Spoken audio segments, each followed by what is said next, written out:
Hey guys. This is what if Naruto became a ramen chef in High School DxD. A blonde ninja who changed his job occupation to that of a ramen chef meets an extremely lecherous teenager who will probably be called Oppai Dragon sooner or later. Hit like and subscribe if you like this one, and also please check the author in the description. Let's start.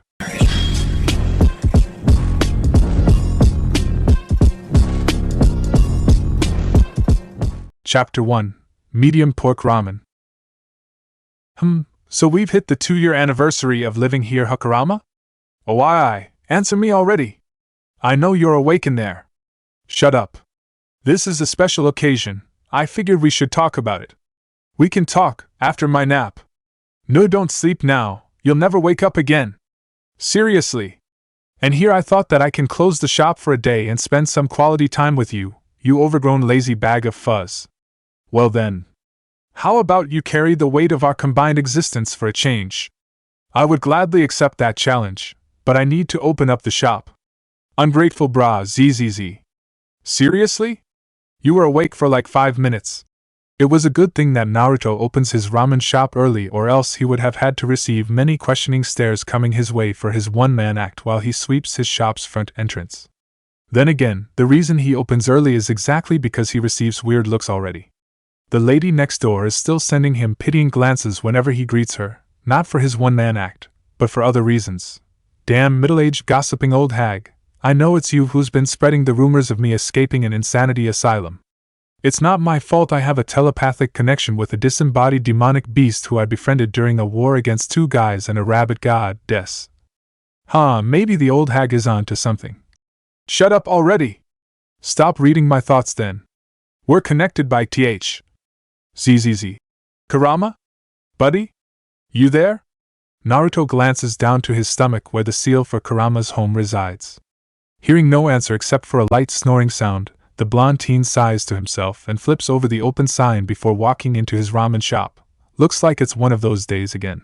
It has been roughly 2 years since Naruto awoken in the middle of the forest west of Japan's capital, Tokyo. He had no idea how he got there or how long he's been laying there, but by the time he got to his feet, the sky was pitch black. Not seeing any of the stars or even a moon to guide him, the blonde climbed a random tree and tried to recollect himself. He remembered the sealing of Kagaya Otsutsuki with the help his teammates, and the beasts. He remembered Sasuke's harebrained scheme for obtaining ultimate peace. He slightly recalled the battle that took place where he gloriously, without a doubt, kicked some sense into Sasuke's ass. Red barely remembers getting punched in the face and retaliating. But anything afterwards escaped the blonde. Try as he might, he could not seem to conjure up any memory of the events after he blacked out. After 10 minutes of him sitting cross-legged with arms folded under each other and face scrunched up in concentration on a tree branch, a little light bulb appeared on top of his head and smashed itself into his skull. He was knocked out of his thinking and literally fell into his mindscape. In front of him was the gate of Kurama's prison, and the same light bulb that smashed him earlier appeared again, and dinged, before disappearing. Suddenly, the idea that he should ask Kurama if he remembered anything popped into his head. Completely ignoring the metaphorical violence happening to him like a good main character that he is, Naruto walked past the gates of the prison and roamed into the cell. Kurama! You here? Naruto couldn't see very far into the deep dark cavern, so he decided to call out to his partner. Not hearing any answer, he panicked a little and called upon his chakra to do whatever it did for him to sense others. Getting a vague location of the giant chakra container relieved Naruto. Phew, there he is. But why isn't he answering? Maybe something's wrong. Renewing his sense of panic, Naruto ran towards the vague location of Kurama. Though even in complete darkness, he somehow managed to see the fox's outline as he ran towards it. The giant beast was in his usual pose, laying on his stomach with his head on top of his forepaws. Seeing the resting fox didn't calm him down at all. This was mostly due to the fact that the fox was not responding to his insistent yelling of its name, and he can be very insistent. Hey Kurama, you okay? Naruto was very worried, borderlining frightened, at the stilled fox. Kurama is many things: manipulative, cynical, grudging, lonely, fiery, and plain arrogant. Calm and silent, however, was not him.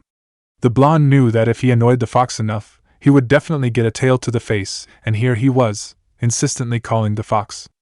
Kurama would have reached his limits at around the 5th call, but now Naruto passed the 50th mark and not even a twitch shown itself. Kurama!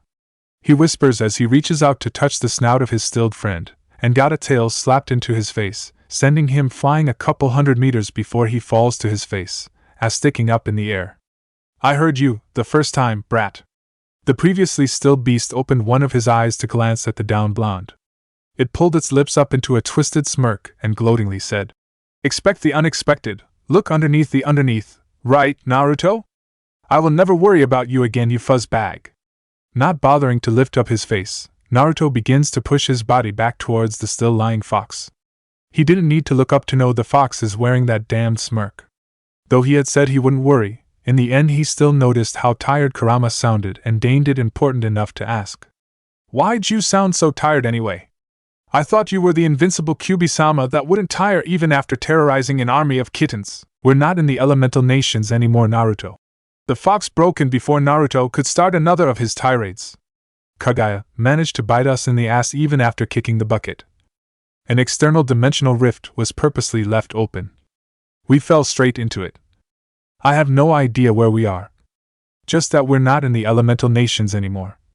Naruto was shocked. Kaguya still managed to screw him over even now. How persistent is that woman? Well, it's not like he has to worry. He'll just wait here for Kakashi-sensei to use that space jutsu of his, which he needs the Sharingan to use, and said Sharingan is gone. Ding, you mean, no way back, sorry Naruto. I'm tired. I leave the rest to you, but that's... Why are you so tired, Kurama? Not completely accepting his current predicament, Naruto looked for something to grasp onto, and what he managed was the worry he had for his partner. We are not residents of this plane. It will take a while for it to accept us. Until then, it will try to deport us.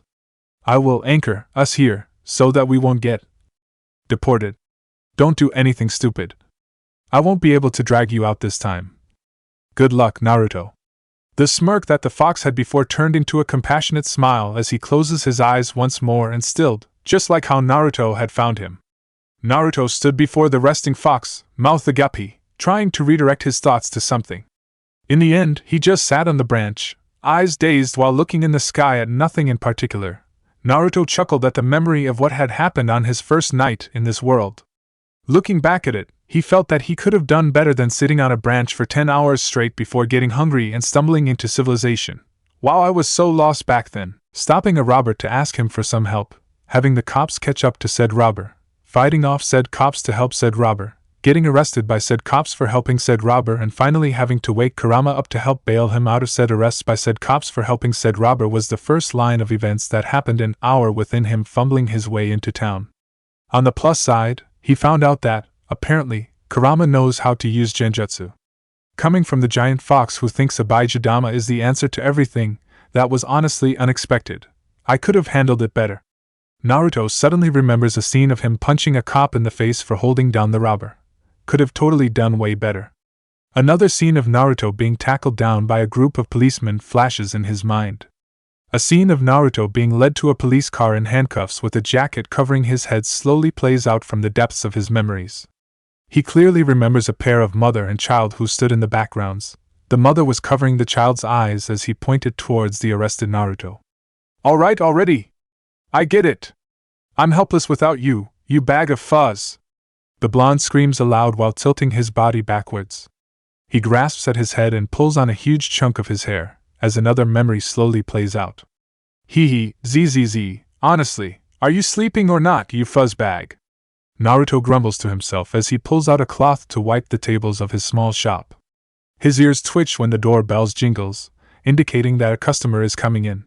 Since the shop only experiences an influx of a handful of regular customers, Naruto could pretty much guess who it was without even using his chakra sensing thingy power, but he still used it to double-check anyways. A little bit early to be coming here, isn't it, Issei? That's because there was something I wanted to get at the convenience store early today. A brown-haired teen in a school uniform walks up to the blonde ramen shop owner and puts on a perverse grin. Oh? Naruto, on seeing the grin, feels like he already knows the answer. Yes, you see, I timed it perfectly and have been planning this for almost 3 weeks now. I aimed the target at the nearby 24/7 convenience store down the street. I tracked down every one of the employees and made notes of their personality, work shift, and behavioral patterns. Today was the specific day that Majiwari-san had a 10-hour night shift.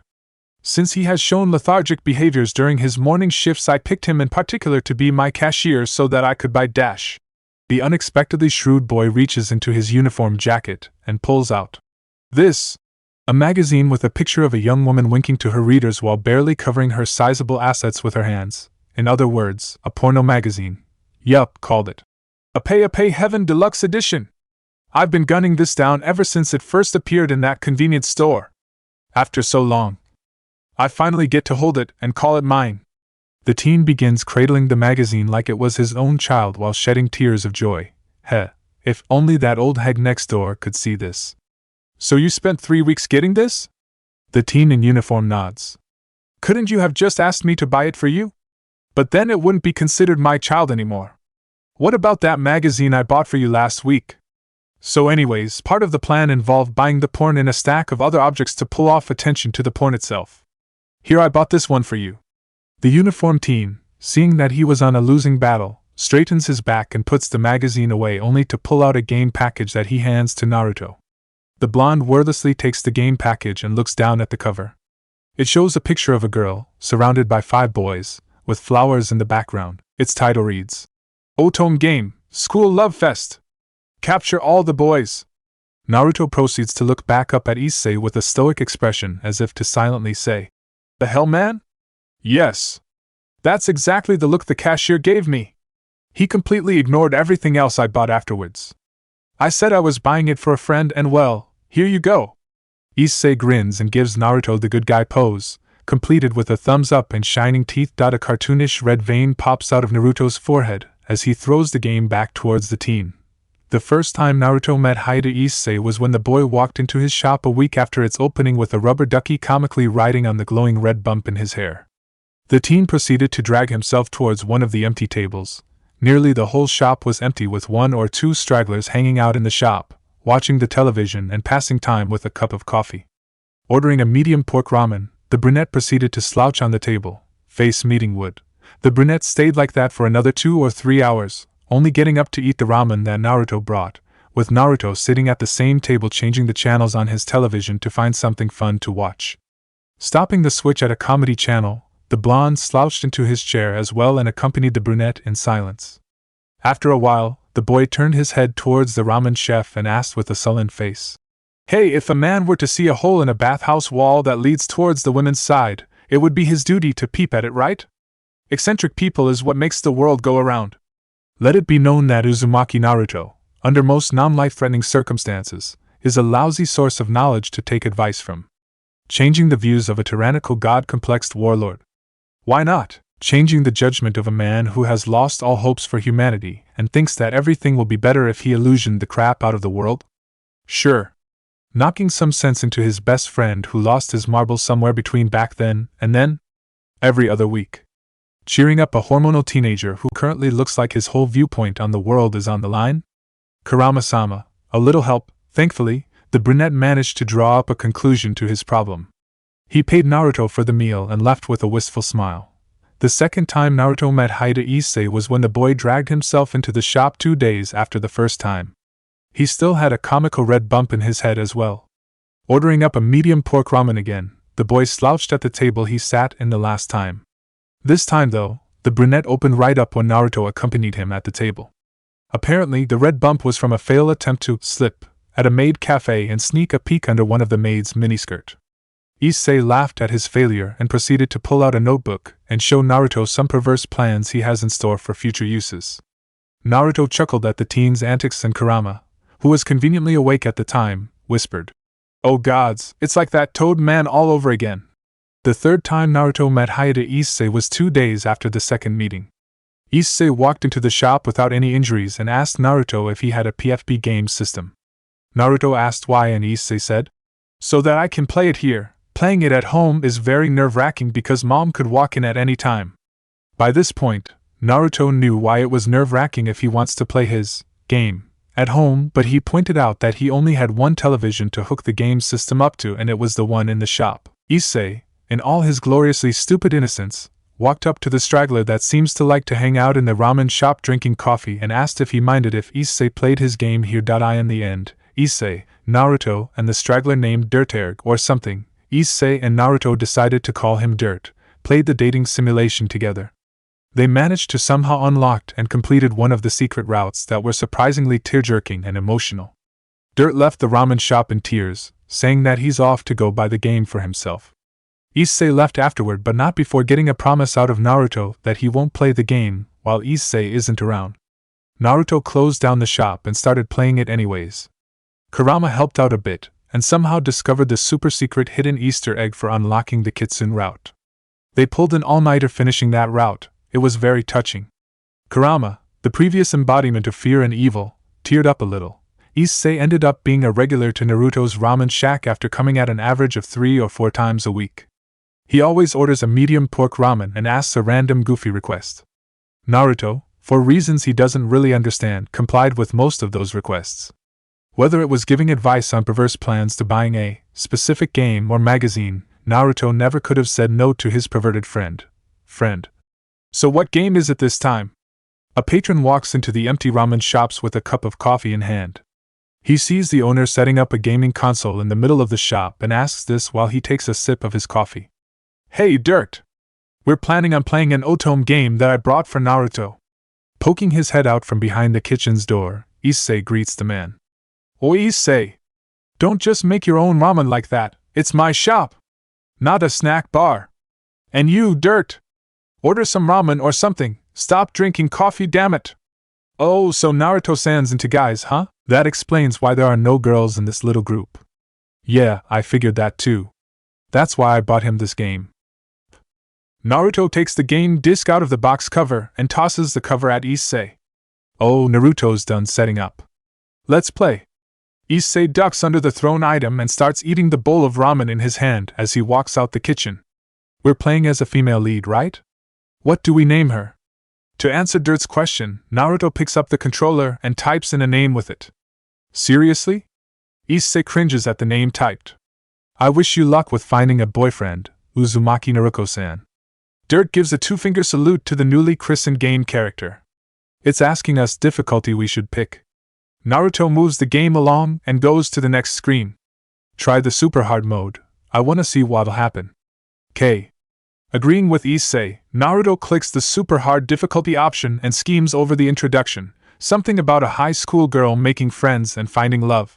He sped through most of it. As they get to the first encounter, Naruto slows down so that they can read the dialogue. Kajimura. Who are you and what are you doing on this campus? Answer him truthfully, hit him, defend, magic, run away. HNG. What kinda dating sim is this? It turned into a turn-based RPG. Issei chalks down a mouthful of ramen when he sees the choices available. This Kajimura person is obviously the offending party, talking to a young woman without even introducing himself. You can fight back and shift the blame onto him. Try using magic. Dirt, meanwhile, takes the analytical approach to problem solving. K. Naruto clicks the magic option and a list shows up. Strengthen, magic up, defense up, meteor, holy nova, Armageddon, age of absolute disparity. HM, a versatile moveset. Issei-kun, what do you think we should pick? Dirt nods in understanding and asks Issei for an opinion. None of the above. We're trying to get a boyfriend, not a corpse. This Kajimura person might like strong girls. If he survives, we might unexpectedly get some benefits. Might survive isn't good either. Psst, Naruto, there's a few pixels off on the bottom right. It might be a secret option. Pick that. While Dirt and Issei, Naruto hears Kurama whisper this to him. Naruto squints his eyes to see the pixels that Kurama was talking about and after spotting them, moves his cursor to navigate towards the secret option and click up. Oh, as expected of a ramen chef to have eyes for details, you've found a secret option without even trying. The screen flashes red and when the scene is shown again, Kajimura is on the floor with a sword stabbed in his stomach. Kajimura. KUH. So you have bested me. Well, it's not like I was that important anyways. I've already accomplished my job. Now, the queen knows you're here. She has conquered the hearts of all the boys in this school already. You won't be able to beat her. Mission update: defeat the queen and take her harem of boys as yours. Is this what's romance for girls are like? Man, I'm glad I was born as a guy. Issei makes a complicated face as the game goes on. We're finally at the final boss. After a few hours of gaming, Naruto mutters this in exasperation. How the hell did we manage to save the Earth twice already and still not have reached the final boss beforehand? Issei reads the text scrolling along and mutters as well. You know what? Why is the main character fighting the enemies anyways? Dirt, in between coffee sips, points out one of the game's various plot holes. The Queen. Welcome, hero, to my castle. Wow, they completely forgot about the romance altogether, didn't they? Pretty sure that's a line straight from Dragon Guest. Naruto rolls his eyes at Issei's comment and was about to click the continue button when Kurama cuts in. Naruto. My gamer senses are tingling. There is a secret route incoming. The Queen. But before we fight, what flavor of ice cream do you like? A long list of options pops up on the screen. I'm getting a feeling that the main character is into coffee flavor ice cream. Dirt inputs his opinion as he takes a sip the coffee cup, which dubiously sounds like it's still full. You're in a ramen shop, obviously it's ramen flavored ice cream. Naruto rebukes Dirt's comment and makes his own choice. He continues to scroll through the options to find his choice. Do they even make that? Issei asks this with a bit of confusion. It's something I've been working on. Naruto pauses in his quest to find the option of ramen ice cream to say this. He points at a tub of orange ice cream in Dirt's hand. It's that one. Though not as flavorful as coffee ice cream, this is still surprisingly good. The middle-aged man takes bite out of the blank ice cream box. Wait a minute, when do you get that? Issei looks down from the box of ice cream up to Dirt. You didn't go into the kitchen, right? It was on the table the whole time. Didn't you get it when you made your ramen? Dirt blinks and looks owlishly back at Issei. No, I didn't even know that was a thing. Naruto? Issei turns his gaze to Naruto. I've been playing the whole time. Naruto waves the controller in his hand as he returns, looks back at Dirt and Issei. The Queen. Oh, that was me.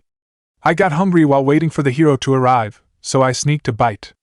I apologize for not saying so beforehand, but I felt like that would have broken your immersion. It was quite flavorful, Chef-san. I have added it as a flavor in the options down at the bottom of the list.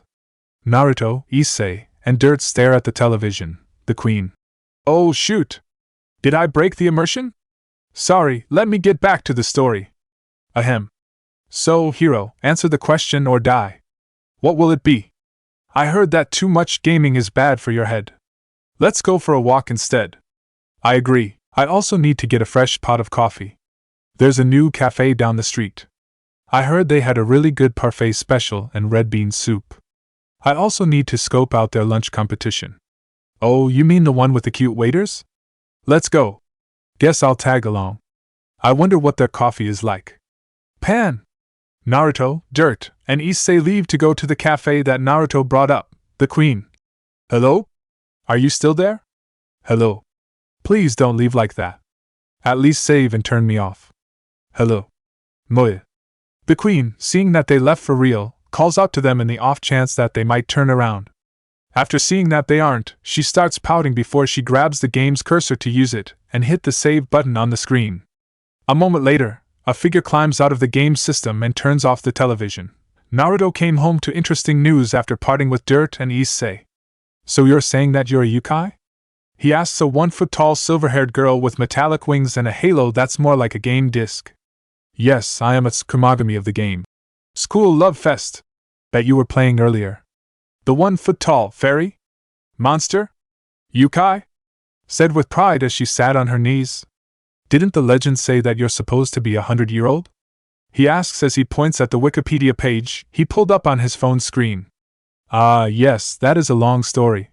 Usually, that is the case, but my circumstances are special. She pauses and looks at Naruto to silently ask if he wants to hear it. Seeing as he had nothing better to do, Naruto sat on one of the shop's chair and gestured the girl to continue. Please make yourself comfortable before I begin my story. She pauses again when Naruto slouched into his chair and pulled out a box of ramen ice cream. You see, the game School Love Fest is a spin-off series to the original game, Love School Fest, a popular dating simulation series. Originally, the manufacturer wanted to aim for the female side of gaming populace while still keeping some of the manliness for the main character. Due to the head programmer's addiction to the F***NAL fantasy series, he based the spin-off series off of that. For some reason, the manufacturers accepted the idea and began producing the first 100 copies. The yokai game paused in order to prepare herself for the tragedy she'll have to relive. They finished the production of the first 100 batches of School Love Fest before they got the results from their free trials. The results were less than favorable. Most reviewers left after the first 10 minutes. If the game had gone out, then the reviews, based off the trial run, would have ruined the company's reputation. The project was scrapped. The 100 copies were to be scrapped, and all data of the project were to be wiped. I was lucky to have been misplaced, though not so lucky as to have been far away when my siblings were scrapped. One by one, they were thrown into the chute, torn to pieces, destroyed beyond all comprehension. From number 1 to number 99, they were scrapped. She stopped herself to take a calming breath. Naruto sat there with a straightened back, the box of ramen ice cream put away in order to show respect for the seriousness. Honestly, this was not what he was expecting. Being the last member of my siblings, I decided to fulfill the task that I was made for, in order to honor my siblings' memories. After such a long year, a boy finally bought me.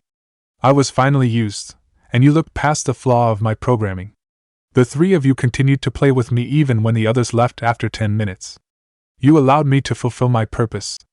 I was happy, no. I was beyond happy. I fulfilled the wish to my siblings.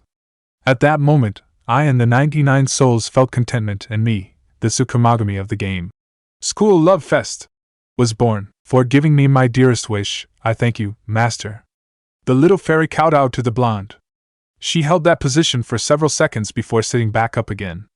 She continued to sit there with a stoic face and stared at Naruto. It took him a couple of minutes to figure out that she was waiting for his judgment. Uzumaki Naruto, ramen chef extraordinaire, the proud owner of Uzumaki Ramen. Stay as long as you'd like. Though it seemed redundant, he stood up and offered a hand for the small fairy to shake. Matsuri, Tsukumagami of the game, School Love Fest, proud yokai of Uzumaki Naruto. Please take care of me. She gave another low bow before taking his ring finger and middle finger into her hands and shook it. Matsuri, can you carry this to table 7?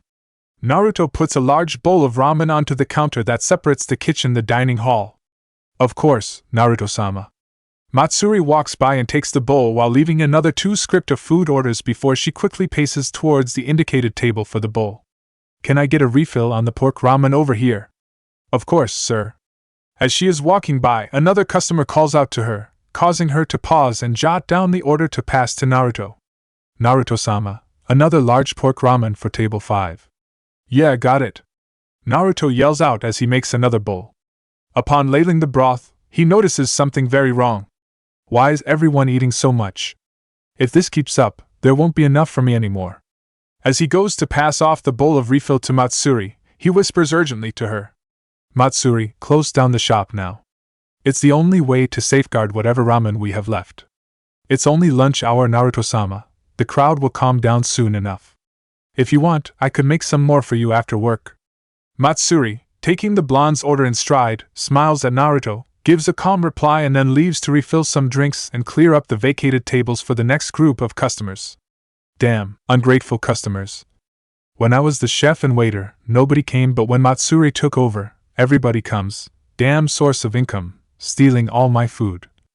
Naruto wistfully stares the large pots of ramen broth that only has roughly a quarter left for each flavor. His heart aches at how empty it is. Naruto-sama, 1 large beef ramen with an extra hard-boiled egg slice. As he does so, Matsuri passes by with another stack of orders in hand. Seeing it brought tears to Naruto's eyes. Sob. Later that day dash. Yo Naruto, can you get me a pork ramen? Issei opens the front entrance to the ramen shop and walks in. Immediately, he jumps to the side, narrowly missing a flying cleaver as it embeds itself into the wall that he had stood in front of a scant moment ago. We're close, you parasital source of incomes. Get out. Leave my ramen alone. Naruto struggles vainly against Matsuri's armbar hold as he tries to throw another knife in his hand. Calm down, Naruto-sama. The customers are gone now.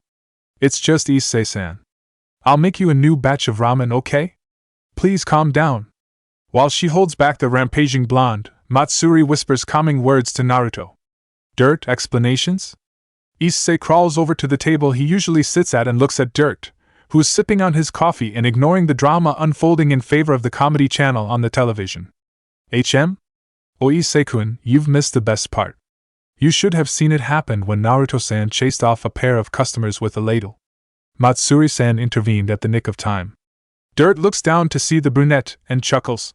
He points at a ladle embedded to the wall of the shop and then at Naruto, who's in a fetal position now, chanting for ramen, and Matsuri, who's trying to get Naruto to stand up. Okay. I'm going to need some more details than that, old man. Seeing Naruto away from any sharp objects and projectiles, Issei decides that it's safe to sit down at the usual table now. Well, that little silver-haired lady over there dash. Dirt points at the Naruto and Matsuri pair. Is named Matsuri. From what I've seen from earlier at lunch, she's a new employee.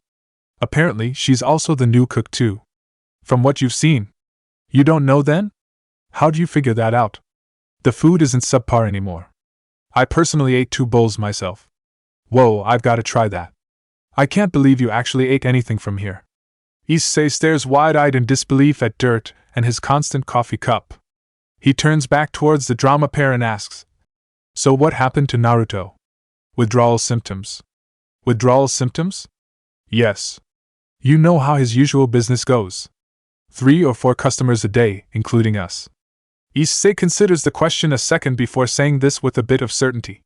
Matsuri-san over there decupled that in an hour at lunch rush. 10 times? Issei's eyes widens again as he takes a new look at the girl who's talking to the down Naruto. Yes, so you'd figure that the ramen stock would be next to non-existent right now. But what does that have to do with Naruto? Shouldn't he be glad that he got more customers?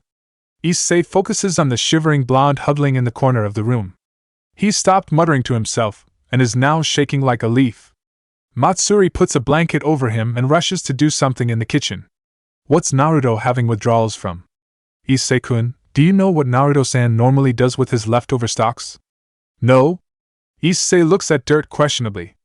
Well, whenever I come by, he usually has quite a bit of stock left, so doesn't he throw it out at the end of the day? No, he usually eats it all. I'd know, I was invited to dinner once.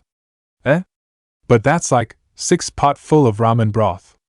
Issei did some quick calculations in his head and got a shocking answer. He eats 60 large bowls of ramen a day.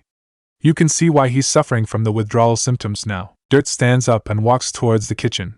Come on, we should help Matsuri-san cook Naruto-san some ramen. Silently follows the middle-aged man to the kitchen where he catches glimpses of Matsuri busying herself making a bowl of ramen to ebb Naruto over. He takes one last glance in the blonde's direction and sees him taking solace in a corner of the room. Naruto's chanting for ramen again, which was good. Worryingly, that was all that Issei could hear for the next hour that it took to cook the noodle broth to edibleness. Naruto. I'm bored. Issei bemoans himself as he lazily slouches onto the table. Matsuri passes by and gives him a cup of tea.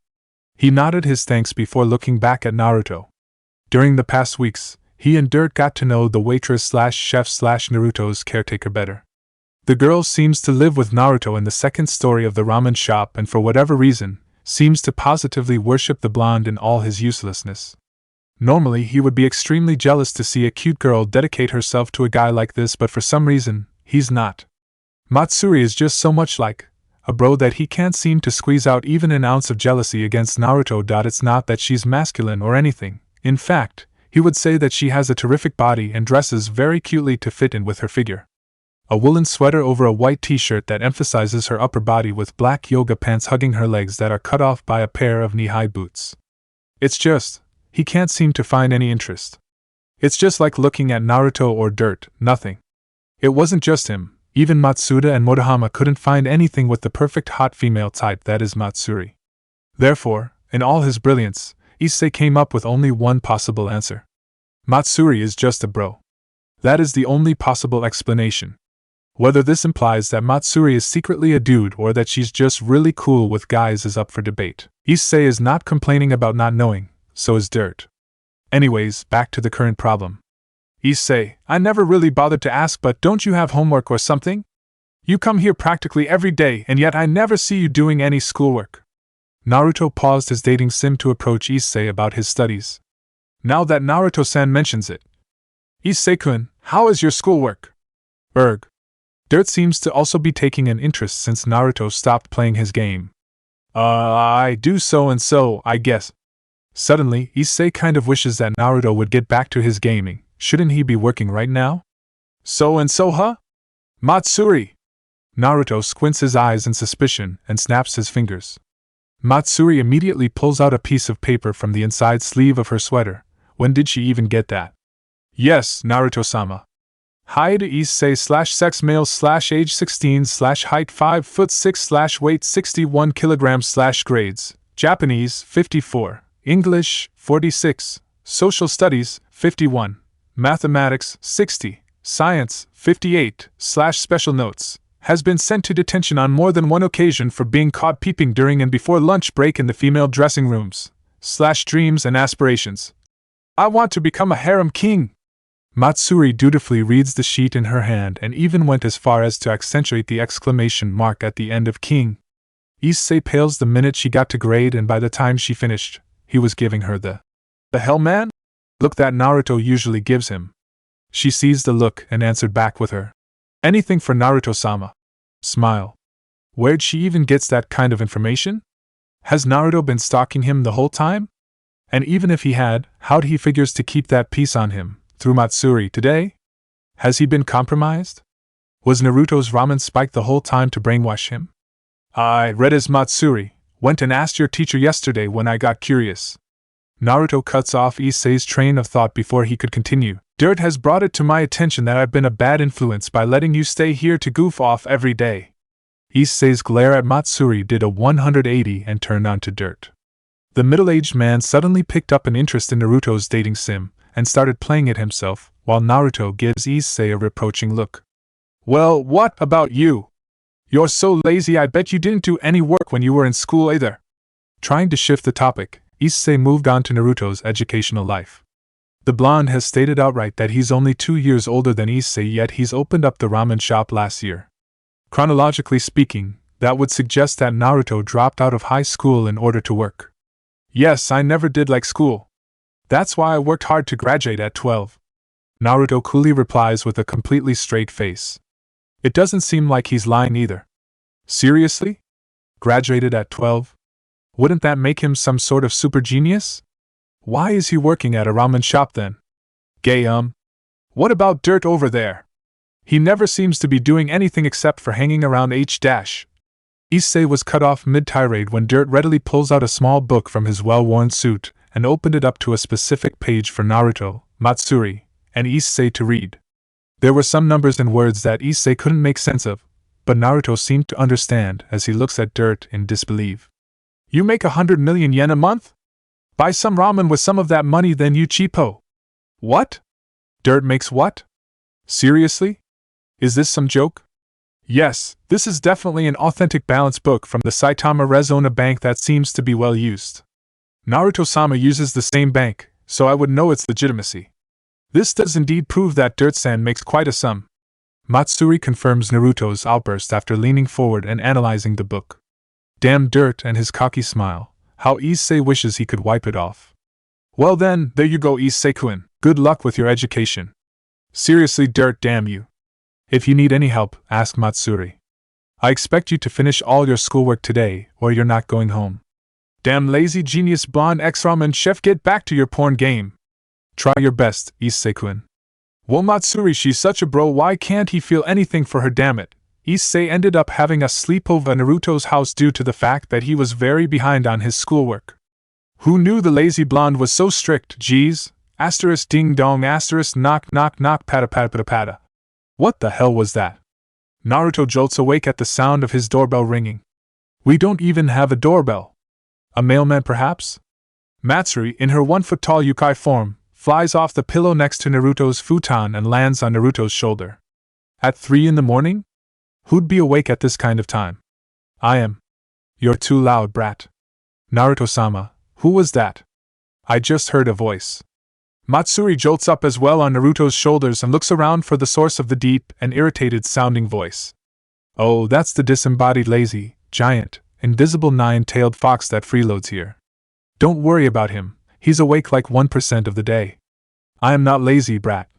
It is just that our energy expenditure exceeds my own natural production capabilities, so I have to enter a meditative hibernation in order to mass produce as well as to conserve more energy. Understood? ZZZ. Ah, sorry, Mr. Disembodied, Giant, Invisible Nine-Tailed Fox. Naruto-sama fell asleep after you said expenditure. KH. Forget the ungrateful brat. I'm going back to sleep. And just call me Kurama, tinier brat. Yes, Mr. Kurama. Have a good rest.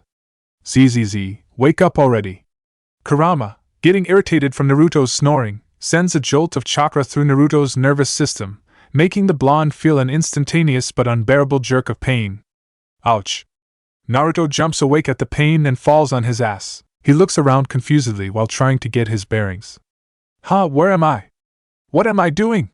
Where's the bed? You're in your room. You were answering the door and the bed is over there, Naruto-sama. Matsuri dutifully answers Naruto's questions while balancing herself on top of Naruto's shoulder as he wobbles around to get up. Oh, right. I was answering the door. That's what I was doing. Naruto unsteadily walks towards the door and opens it.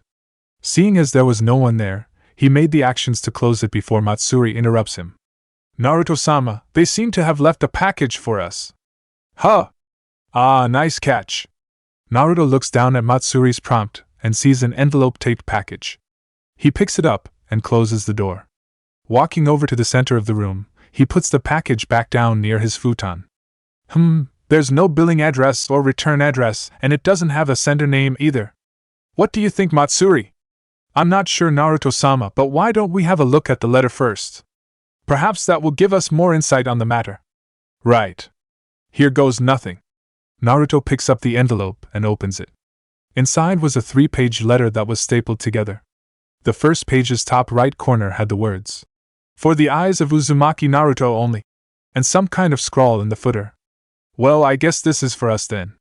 Dear Naruto Uzumaki-sama, congratulations on obtaining a Yukai family member. Our organization was very happy to discover that the newest Yukai member to be born to our race has already found herself a loving family. It was a very big surprise to find out that the newest member is its Tsukumogami no less.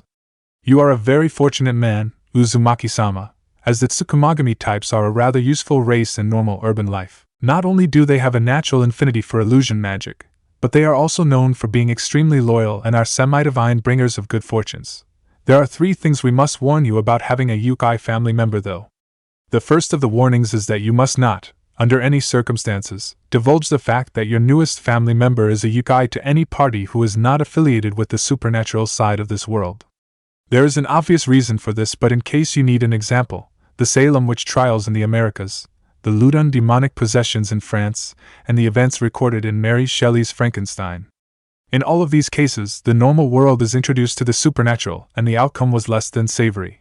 The second warning is that we ask you to not abuse your Tsukumogami's gifts to your own cause.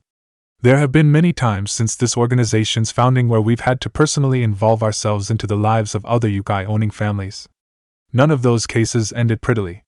Please do not make use of your Tsukumogami's loyalty to do something she would regret. The third warning is that there are lurkers out there who will want to separate you from your family member. Though this is an uncommon occurrence, our organization would still like to take precautions. Inside the box that is to come with this letter is a stack of high-class kekai seals made by the greatest seal masters in our organization. Please follow our instructions in the next page in order to set the protection and evil warding seals. Again, congratulations on your new Yukai family member. Please live a long and happy life. Sincerely, co-leader of the Japanese Yukai Force, Kyubi no Yusaka. You know, I should be very surprised right now, but I'm not feeling it. Maybe it's the lack of sleep. I'll worry about this tomorrow. Naruto looks through the other 2 pages to see that it was instructions on how to set up the barrier seals the letter talked about. He gives it a half-hearted read and tosses the letter onto the box. Afterwards, he crawls back into his futon and falls back to sleep while mumbling a short good night to Matsuri. Yes, good night, Naruto-sama. Matsuri flies off the pillow to organize the paper Naruto haphazardly threw. After she is done, she flies over to the door to relock it, the light switch to turn it off, and Naruto's heater to turn on the heat to compensate for the temperature drop caused by the night air's chill. Once she was sure that everything was done, she flies back to the pillow that was settled beside Naruto's futon and drifts off to sleep as well. Naruto-sama, wake up! It's time to open the shop, Naruto-sama. The next morning, Matsuri, in her fully humanized form, tries to wake Naruto up after she finished the shop setup downstairs. URG, I don't want to work today. Let's just close the shop. We need to set up those barrier seals anyways, right? Naruto pulls up his blanket to cover his head and huddles up into his pillow. Very well, Naruto-sama. Hearing his order, Matsuri goes downstairs to turn the open sign in the front entrance back to the close one. She then goes over to the kitchen to clean up the day's business preparations and store them away. After everything is done, she walks back upstairs and kneels before the sleeping Naruto. Stares. Starees. Starees. All right. I'm awake already. Stop staring. Within a minute, Naruto throws off the blanket and jumps up to his feet. He hurries to the bathroom to get away from Matsuri's stare. Good morning, Naruto-sama. Matsuri smiles faintly before she goes downstairs to, again, bring out the preparations for the day. So what was I going to do again? You had plans on layering the house with the protective barrier seals, Naruto-sama. Right, that. Naruto opens the box and pulls out a package of flour. What is this for then? Salt, beef, pork, flour, eggs, and other ingredients. I think this is the necessities to making ramen from scratch. Matsuri crouches down to the box and unpacks the ingredients. At the end of it all, she pulls out another letter. There's another letter addressed to you, Naruto-sama. Let's read it then. Naruto takes the letter and rips the envelope open. Inside is another letter with the same scrawl in the footer. P.S. My scouts, whom I have sent to check up on you and your new family member, have also reported to me some grievous news. Since Tsukumagami-san's appearance, it seems that your shop has experienced an influx of customers due to Tsukumagami-san's takeover as the chef. The scouts also held a random survey with the customers of the shop. It seems that the new chef is more preferred to than the old one. As a fellow cook and the head of my own family, I know how dishonorable it feels to be shown up by a new upstart but not being able to do anything about it. Therefore, I have devised a plan to help you improve. Within this letter is the super-secret Kyubi ramen recipe that has been in my family for countless generations. I trust that you will use it well. Good luck, Uzumaki Naruto. Sincerely, co-leader of the Japanese Yukai Force, Kyubi no Yasaka.P.S. I don't think you sucked ass, as my scouts have reported from their surveys. I will give them a scolding for having such a bias against your honorable personage. Please keep on preserving. Matsuri, open the kitchen. Didn't you want to close the shop today, Naruto-sama? No, I have to show up those ungrateful bastards I call customers. Naruto's eyes ignite with a fiery passion. Ding dong, ding dong. Matsuda! Motohama!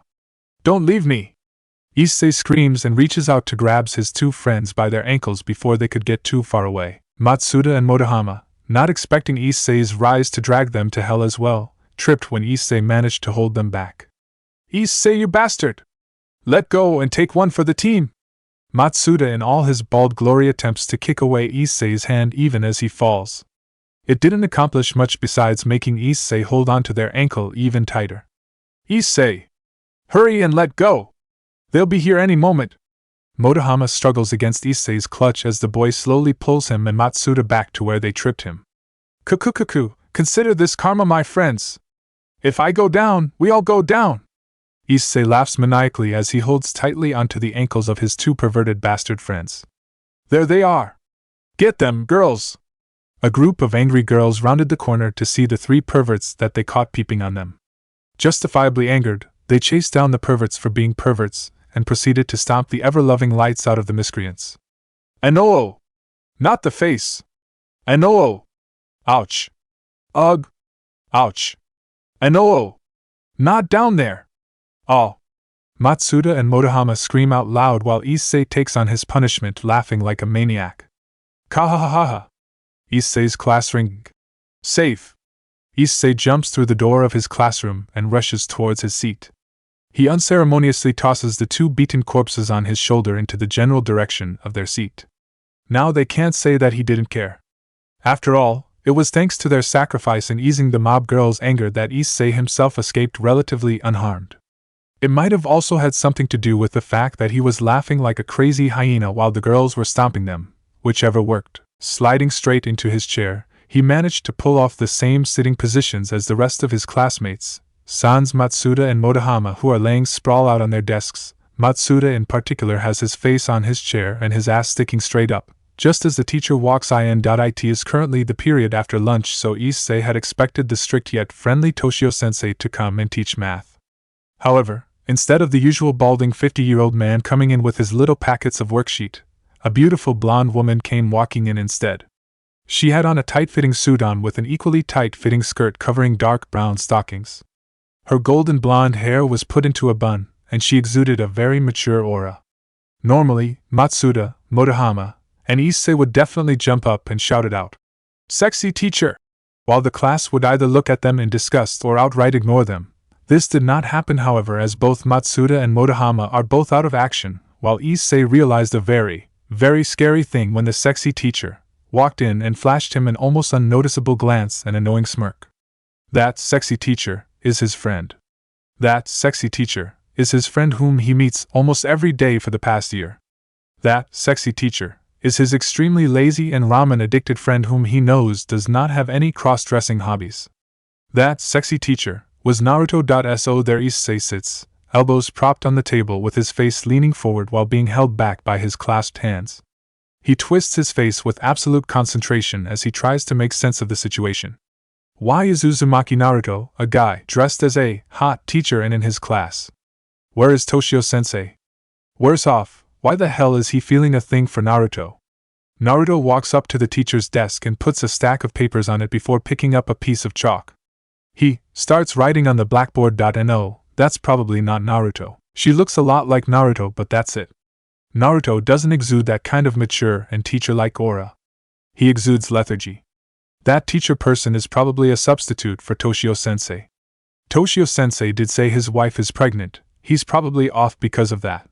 Yeah, this teacher is probably the substitute for Toshio-sensei. Wasn't there a legend that says everyone got someone else who looked like them in this world? What was that called? A doubleganger? Double gang? No, wait, it was doppelganger. Yeah. That lady is probably Naruto's doppelganger. Lucky bastard. To have such a hot doppelganger. Oh? She's saying something, better start listening. Hello, class. Your teacher, Toshio-sensei, received an urgent call this afternoon informing him that his wife is in the emergency maternity ward. He rushed off after informing the principal, but since there were no readily available substitutes, I, who happened to have passed by, was asked to fill in. You may call me Naruto-sensei. Treat me well for today, no? The blonde gave a cutesy smile, tilting her head, and sparkles. Issei's head slammed into his table. It started raining outside as Naruto-sensei began the lessons that Toshio-sensei prepared before he left. Issei spent the class period staring out at the raining sky, devolving his minds of his surrounding and the strange situation. Matsuda and Motohama didn't wake up until class ended. Closely missing? Naruto-sensei's leave.it was pouring loudly outside. By the time school had ended, the weather took a turn for the worse and poured everything it had onto the ground. From what Issei can see, it was flooding a little too. The students with umbrellas banded together and ran towards their house as quickly as they could before it could flood more. Matsuda and Motohama disappeared after class ended, and Issei discovered that his umbrella was mysteriously missing. He takes one more look at the weather and sighs to himself. Some friends those bastards are. No, kidding, I saw them running out of school using their umbrella. Issei didn't need to turn around to know who was walking up on him. After all, the owner of that same tone was the topic of his thoughts for most of today's school period. It also helps that there were students loudly waving their goodbyes to the fake teacher and yelling her name. Don't you have a ramen shop to run? Issei squats down and takes a sit on the stairs step after figuring he might as well wait out the rain rather than getting wet. Matsuri can take care of herself. Naruto takes a seat next to Issei. What are you even doing here in that? Issei gives Naruto a sidelong glance to see that the blonde was even faking the way he sits so that he gives off a feminine vibe. I came to give the school report that Matsuri borrowed earlier back. I thought you might have liked it if I was a hot chick. Naruto smirks at Issei as he catches the brunette's sidelong glance. Now that Issei looks up close, He has to admit that Naruto is doing an amazing job of cross-dressing. Honestly, Naruto's body actually looks natural in what he's wearing. Normal cross-dressers go for the conservative but overall cutely dressed style, kinda like Matsuri, but Naruto jumped right past that. From just what Issei could see and analyze of Naruto's body, he'd say that Naruto really was a chick. But he knew better. You look good, how'd you manage it? I didn't know you were such a charmer. Of course I'd look good. I've been practicing this technique since I was 12 after all. Since the time you finished school? What did you want to be? A ninja. You have a strange preconception of ninjas if cross-dressing is part of your job description. Maybe it's the world that has the strange preconception of what ninjas are. Issei decides that he wasn't feeling like immersing himself in Naruto's strangeness, so he lets the conversation hang off. They both stare at the rain in silence for a minute. Naruto begins turning his head to look around. It's not like there's anything to see, just lockers and stragglers who didn't bring their umbrellas. So you want to show this beautiful teacher around? If you'd look to your back, you'd see our school's proud shoe locker area. It is separated by names and years. First year is towards the right and third year is towards the left. Since it's raining, we'll end our tour here. Thank you and please come again. What a wonderful culture this school has. Issei ignores Naruto's deadpan and kept looking at the rain. Usually, at this time, they'd both be at the ramen shop with Dirt and Matsuri. Naruto would be playing some old dating sim that Issei brought a few weeks ago and Dirt would be sitting right next to him, giving bad advice and sipping coffee. Issei would probably be chowing down on a bowl of ramen while looking at his homework. Matsuri would be sweeping the shop, wiping the tables, or helping Issei, maybe occasionally bringing Naruto a cup of tea. That kind of lazy atmosphere is now so embedded into Issei that he honestly couldn't bring any energy towards the strangely dressed Naruto at this time frame. Naruto's probably feeling the same as they sat in silence. So how'd it feel being back in school again? Issei talks aloud this time to bring up a mundane conversation. As boring as it was the first time around. It's different from the place I went to but the atmosphere's around the same. School doesn't change? Issei perks his head up. It doesn't. Naruto nods his head down. I see. Yup. The rain continued to pour. Some time passed before either of the two moves again. Naruto stands up and pats the dust off of his skirt before turning towards Issei and saying, Well, this has been fun and all, but we should head to the shop. Eh?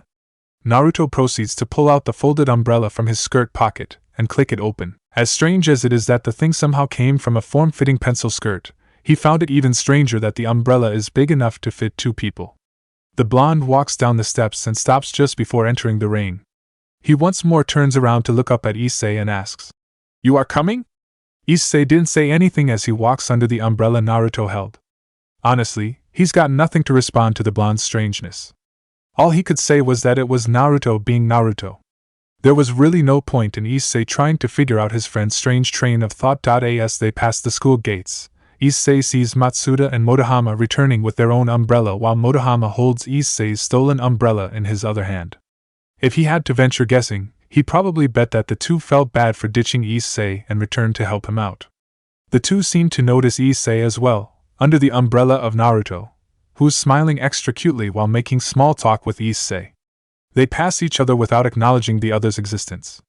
Issei because he doesn't actually have a response and Matsuda and Motohama because they're too shocked that Issei's sharing an umbrella with the rumored sexy teacher.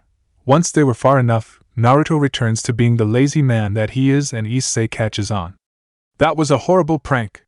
Your friends were lousier than I anticipated. They took way longer than I thought to return. You owe me a free medium pork ramen. Take that up with Matsuri.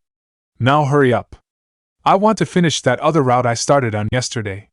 The two quickly walk to the ramen shop in silence, with the rain accompanying them. Chapter 2, Kitsune's Special Ramen. Did the ball wow, twisting every joint in his body to aim as much force as the human body can produce towards one direction, Naruto transfers the stored energy towards his arms, then his wrist, then his hands and then, finally, his fingers. The force of all the bones in a human's body was saved into one object and then thrown at breakneck speed combined with perfect timing and execution. This was one of Naruto's special baseball throwing technique. Date ball yo, the white and red flash. Dot. Whoosh. It was perfectly executed. Naruto grins at himself as he watches the ball seemingly disappear from his hands, make a swishing sound, then impacted Issei, who was the catcher, and threw the boy a good meter backward. The kid didn't even know what had hit him. Even Dirt, who was the batter, widened his eyes in surprise by the ball's speed. Standing up straight while cracking his neck to add effects, he held out another baseball towards Dirt's and Issei's direction. He smirked at the pair of surprised faces, well, mostly Dirt's surprised face. Issei's still eating dirt from the last 8-ball, and coolly says, "Ready to lose, dear customers?" Dirt collects himself and squints his eye at Naruto. He returns Naruto's smirk with his own predatory grin while stating, "Bring it, crappy chef." Issei, who's still down, groaned in agony as he felt his left hand twist at an odd angle. Earlier dash. Okay, add the powder just as it turns to 384 degrees and begins quickly stirring. Afterward, throw in the sensing sung and let it boil for approximately 0.02 milliseconds, and add the deep-fried boiled Hellion lizard newt. Naruto mumbles to himself as he slaves over his witch's cauldron. He has locked himself into the shop's kitchen for more than 8 hours now and has forbidden anyone, including Matsuri, from coming in. Soon I will defeat Matsuri and reclaim my rightful place. Kukukukuku. He chuckles to himself as he added more ingredients to his concoction. Matsuri felt another prickle of worry as she hears the latest bouts of giggles coming from her master. The silver-haired girl paces back and forth in front of the kitchen door as she intently tries to pick up any noise that implies that her master is in trouble. If she senses even the slightest hint of trouble, she intends to charge in and savage the blonde immediately. So far, the only thing she has heard was the sound of a crackling fire and an occasional burst of maniacal laughter coming from her charge. "Matsuri, just calm down. You don't have to worry about him, he's just doing his usual thing." Issei looks up from the newest dating sim he bought and was now playing. But that's exactly the problem, Issei-kun. Naruto-san is too active in doing his usual thing. Dirt sips his coffee while reading his newspaper. According to Matsuri-san, he's been cooped up in that kitchen for 8 hours straight. 8 hours? That's the longest I've ever seen him concentrate on anything, ever. Turns his dumbfounded gaze back towards the still pacing Matsuri. Hey Matsuri, what the heck is he working on in there? I honestly don't know, Issei-kun. Whatever it is, I'm worried. I have never seen Naruto-sama being so youthful before. Matsuri stops her stride to answer Issei before taking up the motion once again. If Naruto doesn't come out soon, there'll be a new ditch in front of the kitchen. Issei and Dirt nodded their heads in mutual consent to Matsuri's analysis of the blonde ramen chef. He was a lazy idiot. That was literally the best way to describe him. Suddenly showing a will and concentrating on something important just isn't Naruto. Suddenly, Matsuri takes a step back and appears beside Issei's and Dirt's table. The kitchen door slammed open and malicious howls and groans started resounding throughout the ramen shop. A red fog slowly oozes itself out of the kitchen and surrounded Issei and the crew. Issei puts down his game controller and instinctively readies himself to take flight towards the front entrance. Dirt puts down his newspaper and takes a sip of his coffee, eyes squinted in all intent to glare down whatever will come. Matsuri is doing nothing. She stares confusedly at the kitchen entrance and asked, "Naruto-sama, did you mess up the shrimp-fish spices with the red fog powder mix?" The slow-moving fog stilled and then retreated like it knew it was beaten at its own game. The moans and groans that were resounding through the wall stopped as well after a mechanical click sound was made. Naruto walked out of the kitchen with 2 menus in hand and made headway towards the table where Issei and Dirt were sitting at. Naruto had a refreshing atmosphere around him and slightly contagious smile on his face. The air around him sparkles disarmingly like it was trying to lure everyone into relaxing. Issei and Dirt didn't lower their guard. Naruto stopped at the table, his smile becoming 50% more refreshing and innocent. Issei made to bolt out of his chair, but Naruto snapped his fingers and suddenly a force was exerted on Issei's shoulder that coerced him to sit back down. He turned in his chair and saw that Matsuri was holding him down by the shoulder while giving him her "Anything for Naruto-sama" smile. Dirt, who already knew that he was cornered, intensified his untrusting glare, hoping against hope that it would at least kill the blonde's plan, whatever it is. "So, my dear customer, would you like to try the newest special ramen of Uzumaki's Ramen?" His smile intensified even more if that was possible, and the only thing that held Issei and Dirt back from listening to the blonde's deeply hypnotic words were their knowledge. The knowledge that screamed, That is not Uzumaki Naruto! Retreat! I repeat, retreat, managing to hold their own fronts in the face of what seems to be Naruto's serious mode for a full 2 minutes. Issei and Dirt broke down and looked at the open menu before them. The menu page was blanked with only one item fitted in the very center. In fancy golden embroidered lettering were the words, Uzumaki Ramen Kitsune Special. For some unexplained reasoning, Issei's and Dirt's spine tingled as the danger seemed to increase exponentially after reading it. Naruto leaned forward and clasped both their shoulders. Well? How about it, you two? The torrent of sparkles he unleashed upon them was physically painful. Issei could do nothing but tremble in fear while Dirt, bless that man's brave soul, said, Naruto-san, I would love to, but unfortunately I'm not too hungry right now. Is that so? Well, that's fine. How about you, Issei? Damn you, Dirt. Damn you for ditching Naruto onto me. I'm not hungry, was all Issei managed to squeak out in the face of serious Uzumaki Naruto. Is that so? Then why don't we play a game to boost your appetite? His charming smile turned into a malevolent smirk as he redirects the sparkles back at both his customers. How the heck did he learn sparkle bending? If you win, I'll treat you to Matsuri's special ramen for lunch. If I win, you guys have to try out the special ramen that I made. Do you want to play? Oh God, my eyes. The sparkles. It's trying to kill us. I can't breathe. Vision, getting darker. Goodbye, cruel world. Sign hi to Issei. You put us in a rough spot, Naruto-san. How about this? If we win any random games with 2 out of 3 times ratio, we get free ramen cooked by Matsuri-san for a week. However, if you win, we'll agree to be your lab rats. Dirt sees Issei's soul attempting to leave its body and made to negotiate some better conditions. Naruto's grin lessened greatly in destructibility, and he pulled back his aura sparkles. He nods to Dirt's attempt at compromising and snaps his fingers at Matsuri, who somehow found a way to grab onto Issei's departing soul and push it back into the boy's body. Once the girl was sure that the boy was still in the land of the living, she reached under the table and pulled out a drawing box. In this box is 50 random games and sports ranging from rock, paper, scissors to ferret legging. Seeing as I'm the challenger, I will let you and Issei take turns drawing from the drawing box. Each game and sport has been modified by Matsuri to the best of her ability to fit doubles team matches. Since Issei is still resurrecting from the clutches of death, why don't you take the first draw, Dirt? Naruto explains while keeping that refreshing yet extremely creepy smile of his. Seems like you planned this thoroughly, Naruto-san. Slightly grimaces as he puts his hands into the box. He pulled out a piece of paper that read baseball. Uzumaki baseball *. The group is split into 2 teams. One team will the batter and ball catcher while the other will be the pitcher and the outfielder. Each team will change positions every time a score is made. The pitcher will pitch the ball and the batter is to hit the ball. If the batter misses 3 pitch, then it's a point for the pitcher's team. If the batter hits and the outfielder does not manage to catch the ball before it hits the ground, it's the batter's point. The conditions for the ball being valid after getting hit by the batter is that it must 1. Be strike within a 45-degree angle field from the batter point. 2. The ball must make it past the pitcher's circumference, approximately 60 feet. Possible points accordance to the batter is 1. If the ball does manage to be sent back at the pitcher and knocks the pitcher off his mound. The first team to make it to 10 points is the victor. Uzumaki baseball is a fan-made parody of regular baseball. If it pisses anyone off, sue Uzumaki Naruto. He was the Uzumaki and Uzumaki baseball. 3-2 Naruto/Matsuri leads.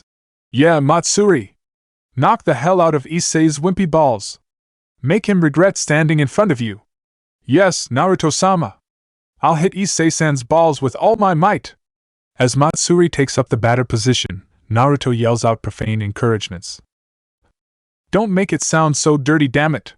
Issei stomps his feet on top of the pitcher's mound, both out of frustration and to get a proper footing. Concentrate, Issei-kun. We are up against an opponent who should not exist within this world, a serious Naruto. He will do anything to make us lose so that he can have his way with our body. Standing a distance away, with a catcher's mitt in hand, Dirt warns Issei of Naruto's trap. Now you're doing it! Ugh, whatever. Take this. Hayate spin ball! Issei stomps his feet on the ground again and gets into position. He yells aloud and throws the baseball in his hand at a fast pace towards Matsuri. Seeing the move, Matsuri widens her eyes. But that's a fastball, Issei-kun! Without a moment of hesitation, she strikes the ball in a textbook perfect home run. Kukukuku, your dirty tricks won't fool my precious Matsuri-chan. Kukukuku. Naruto stands up from his position in the catcher's spot and wraps his hands creepily around Matsuri's shoulders. He makes the motion to lick Majuri's cheek. Naruto-sama? Seriously? What's wrong with you today? Give back the old Naruto. Once again, Issei stomps the ground from the numerous emotions he's feeling. Toe! Meanwhile, Dirt runs energetically towards the end of the ball's parabola and dramatically jumps.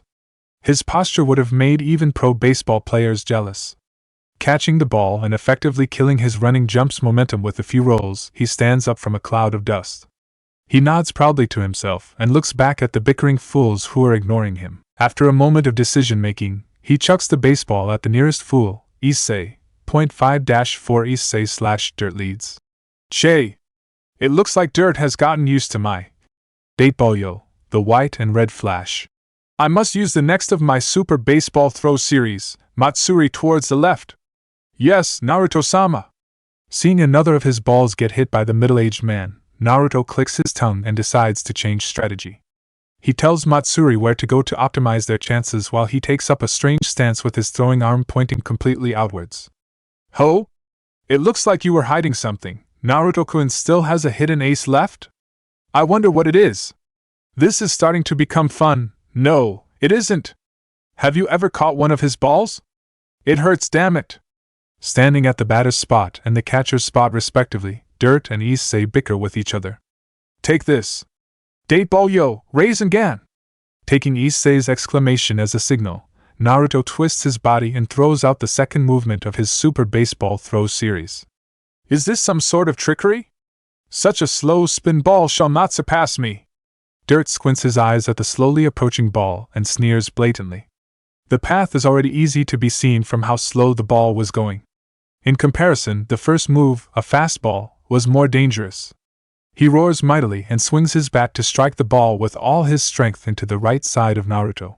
From the pitcher's mound, Naruto grins and whispers chillingly to himself. Boom!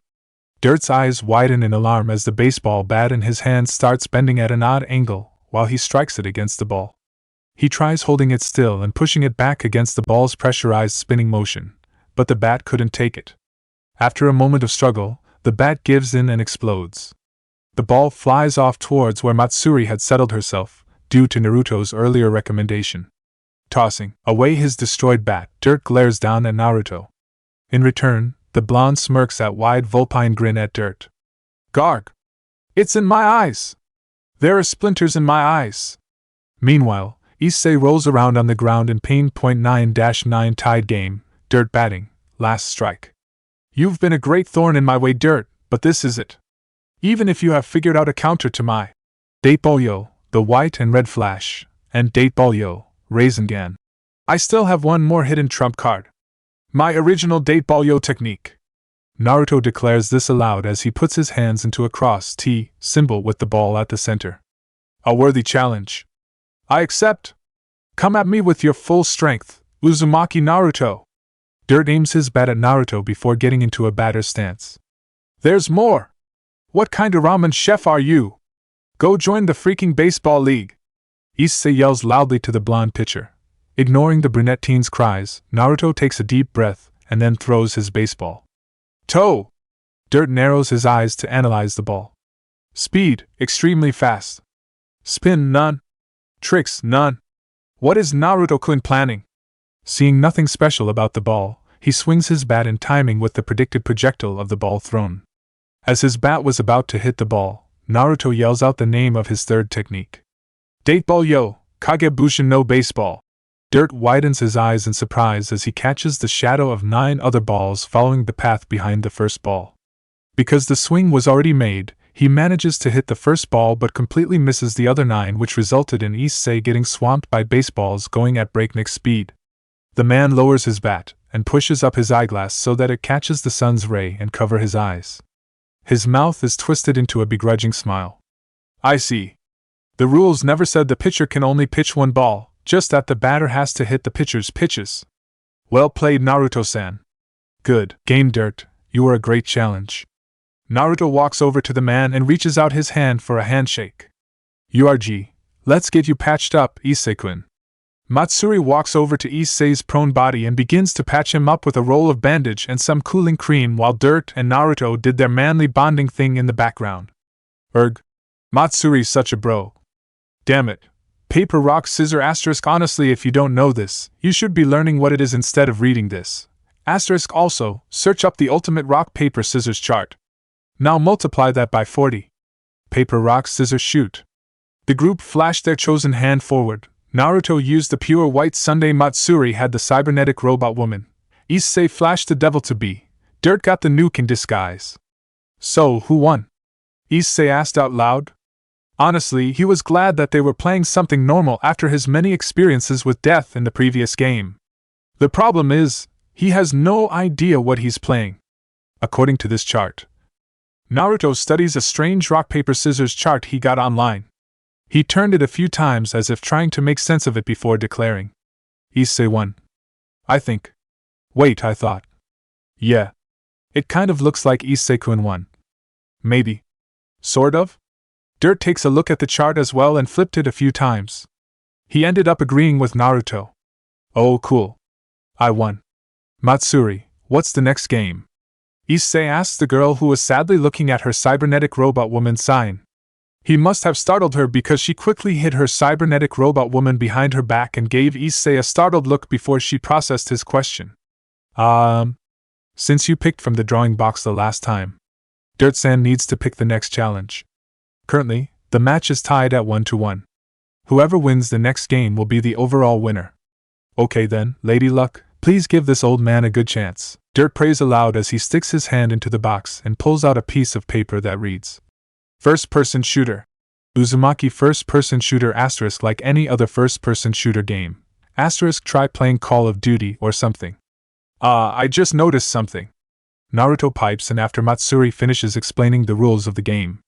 What is it? Issei asks. We don't have any first-person shooter game. Actually, we don't have any action-specific games either. The closest one we have is School Love Fest. And Issei bought that on a whim. Matsuri jolted a little in the background, but only Naruto noticed. He patted her on the shoulder and gave a sidelong glance. She seemed to have understood the gesture, as she returned it with a nod. Ah, you're right. I guess I really only bring dating sim games here, huh? Issei strokes his imaginary mustache as he looks in a far-off distance, the furthermost wall. So, what do we do now? Dirt asks as he looked at the remains of the drawing box Naruto happily threw into the stove so that the loser won't call for a rematch. Should we go outside again and buy a shooter game? Issei asks while looking at Naruto, who was beginning to slouch on a chair. I don't want to. We just got back. I don't want to go outside again. Yup, regular Naruto is back. Well, it is getting late. I think I should go prepare dinner now. Matsuri looks at the clock on the wall and saw that it was reaching 5 in the evening. She gets up from her chair and walks towards the kitchen. She paused at the kitchen entrance to turn back and ask, Dirt-san, Issei-kun, would you like to join us for dinner? Gurgly. Before either Dirt or Issei could answer, Issei's stomach declared its emptiness and made Issei blushed. He demurely nods his head at the silverette's suggestion. He took a seat with Naruto at the table, while the blonde reached to turn on the game system in front of him. Maybe playing baseball took more out of me than I thought. As long as it's not ramen, I'm fine with staying. Dirt sits at the table as well and sips his coffee. Matsuri nodded and said to Dirt, I'm thinking of preparing a hot pot. Would that work, Dirt-san? Issei-kun? Yes, please/sure. Was the reply she got. She smiled and walked into the kitchen to prepare the ingredients for the pot. Some time passed by silently as the group lazy about. Issei lounged in his chair as he droopingly watches Naruto finish a Sundra route. The blonde was lousy at it. Dirt sat opposite of Issei and gave his additionally shoddy advice for how to handle the Sundra. Naruto had his full attention on the screen, and Kurama, unknown to others except for Naruto, complains about the stupidly bizarre behavior of the female genotype. The sound of sizzling food and bowls being moved echoed mutely throughout the room. So, what was the new special you were forcing on us anyway?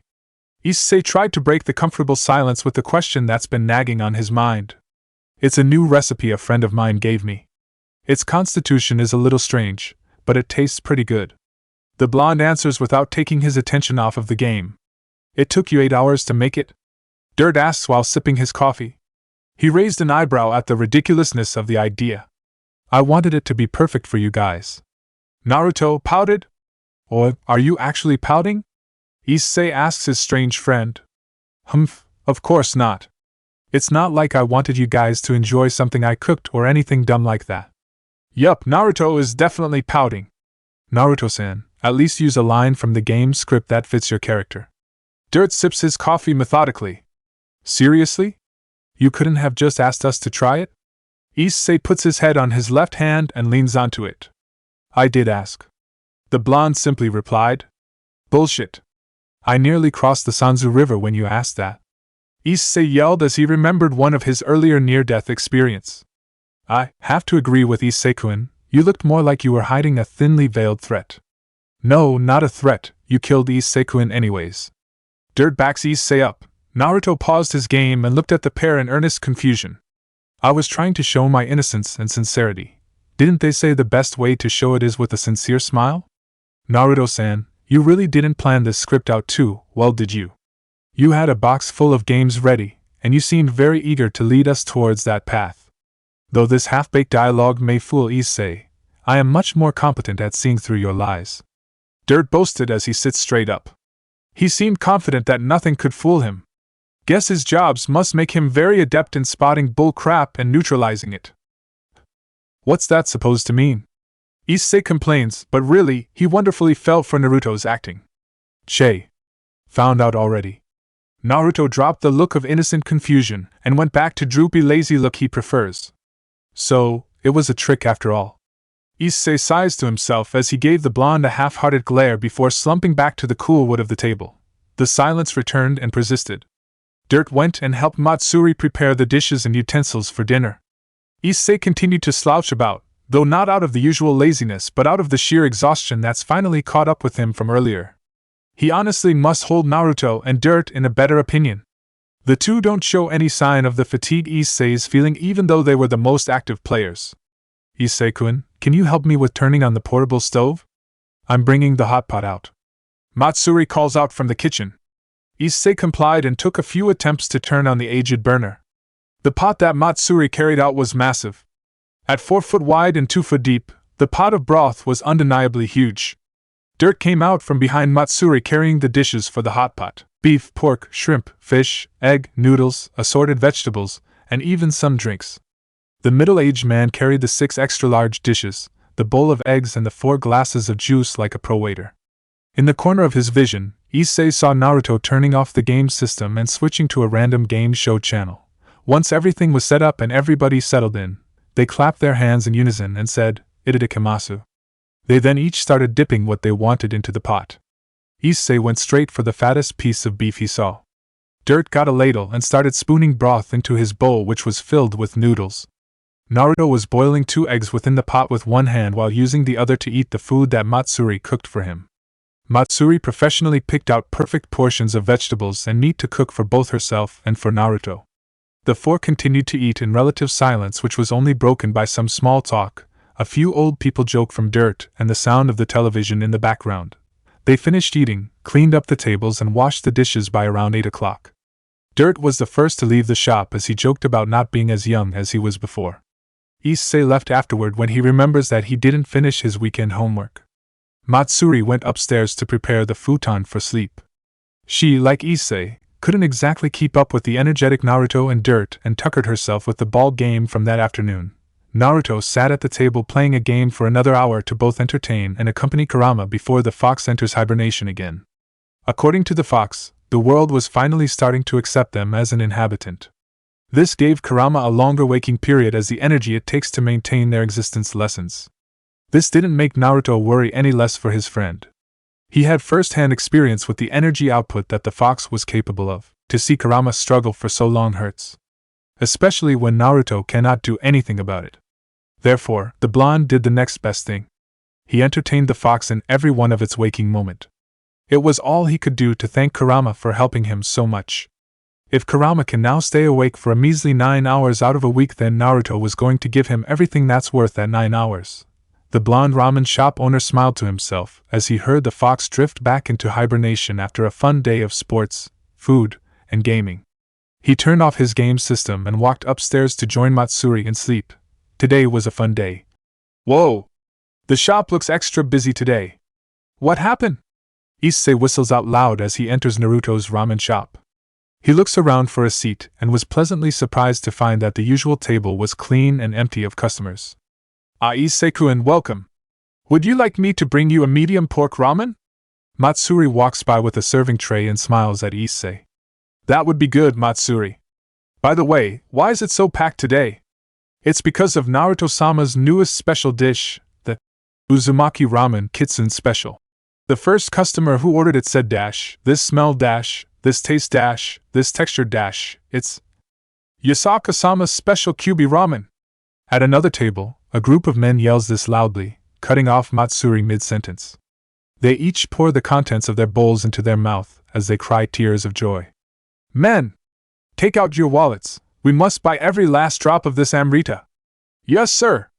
Miss Waitress. Refill, please. Yes, dear customer.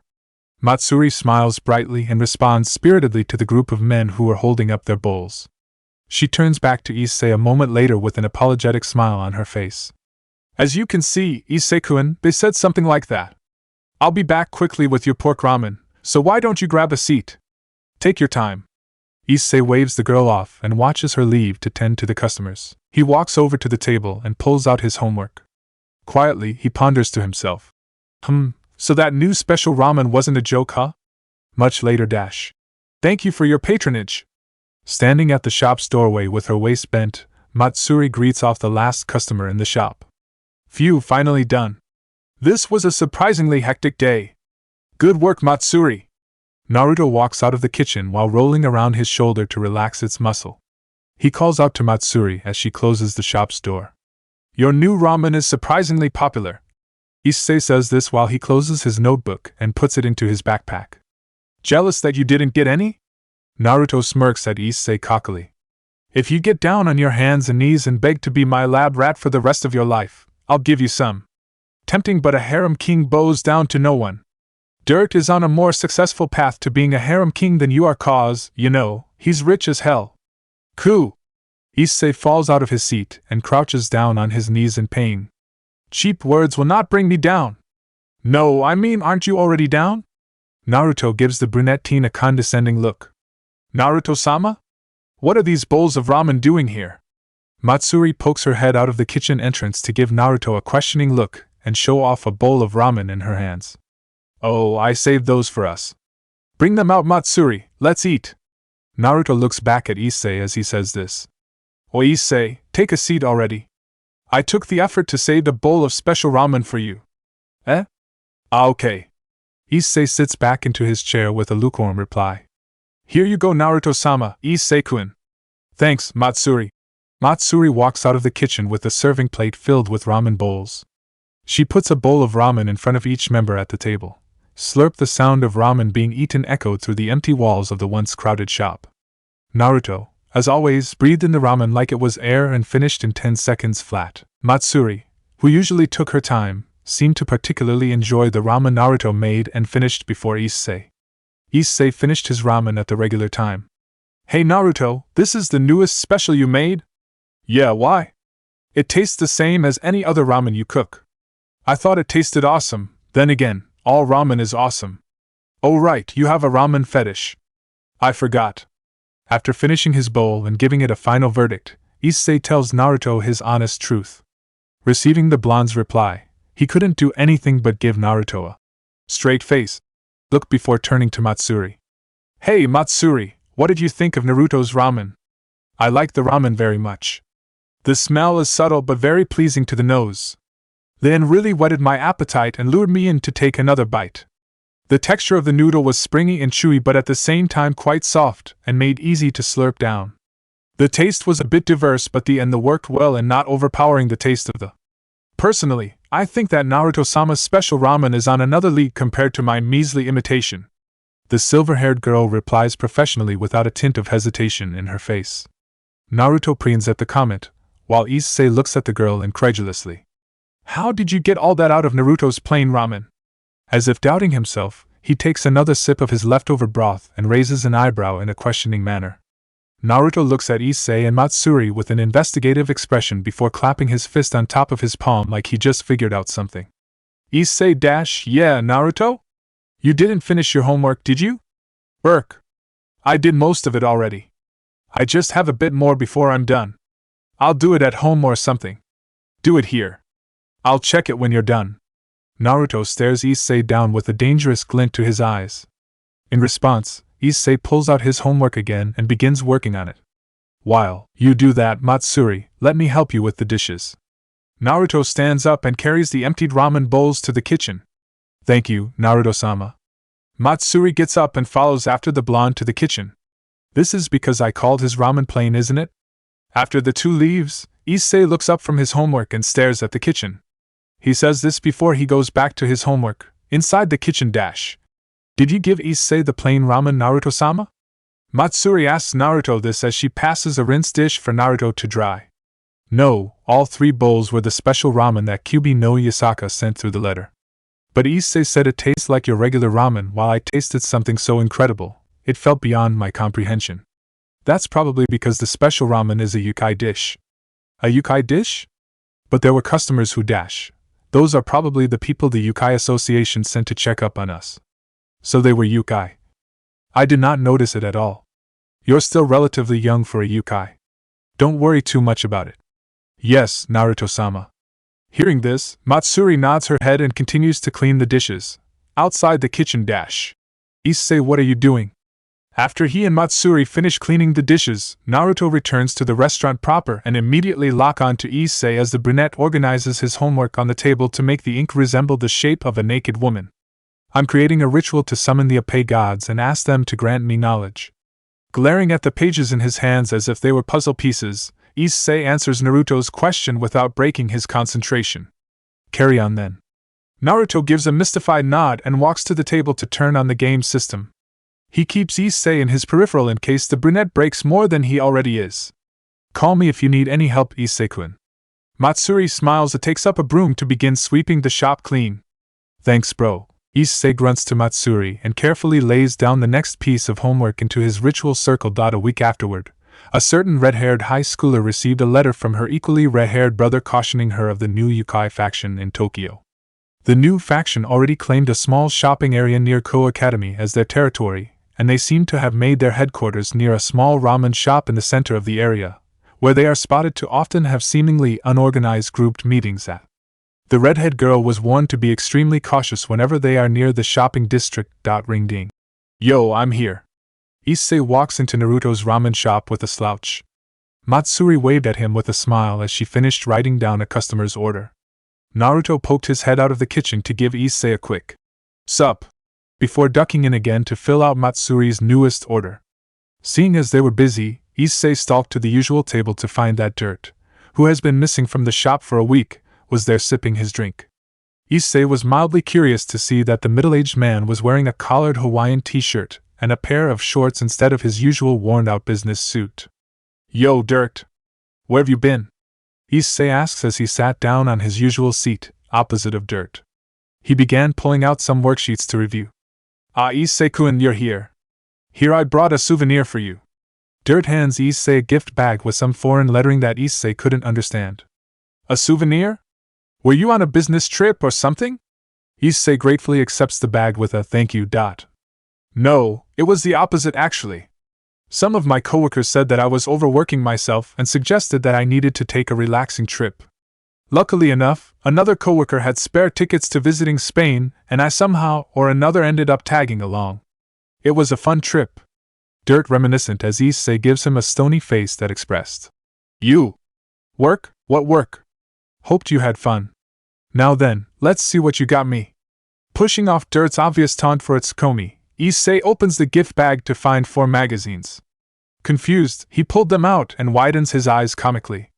Dirt, what? Issei stutters as he stares at the magazines in absolute awe and wonder. He gently puts the stack of magazines back in the gift bag and looks at Dirt. He gave Dirt a stare that lasted for 5 seconds before cracking into a mad grin and jumps at the middle-aged man. DRT. You're such a bro, was what he yelled aloud before he glomped the coffee-sipping old man. Yup, you guessed it, Dirt bought Issei's Spaniard porn. Oh? So, you've decided to give up on his ridiculous harem plan and aim for the safer path of the rich unmarried gentleman, huh? Good for you, Issei. Naruto walks out of the kitchen just in time to see Issei tackle the coffee addict. Issei tearfully lets go of Dirt to grab the gift bag laying on the floor and showed it to Naruto, completely foregoing to comment on the blonde's insult due to sheer happiness. Naruto. Check out what Dirt gave me. What is this Spanish? Naruto looks into the bag and pulls out one of the magazines. He realized it was porn on first sight but didn't realize the language until he stared at it for a bit. He looked over to Dirt with a crooked smile and says, Did you go all the way to Europe just to buy something to woo Issei with? You know he'll roll over and bark for normal Japanese porn, right? Ha, strange as always, Naruto-san.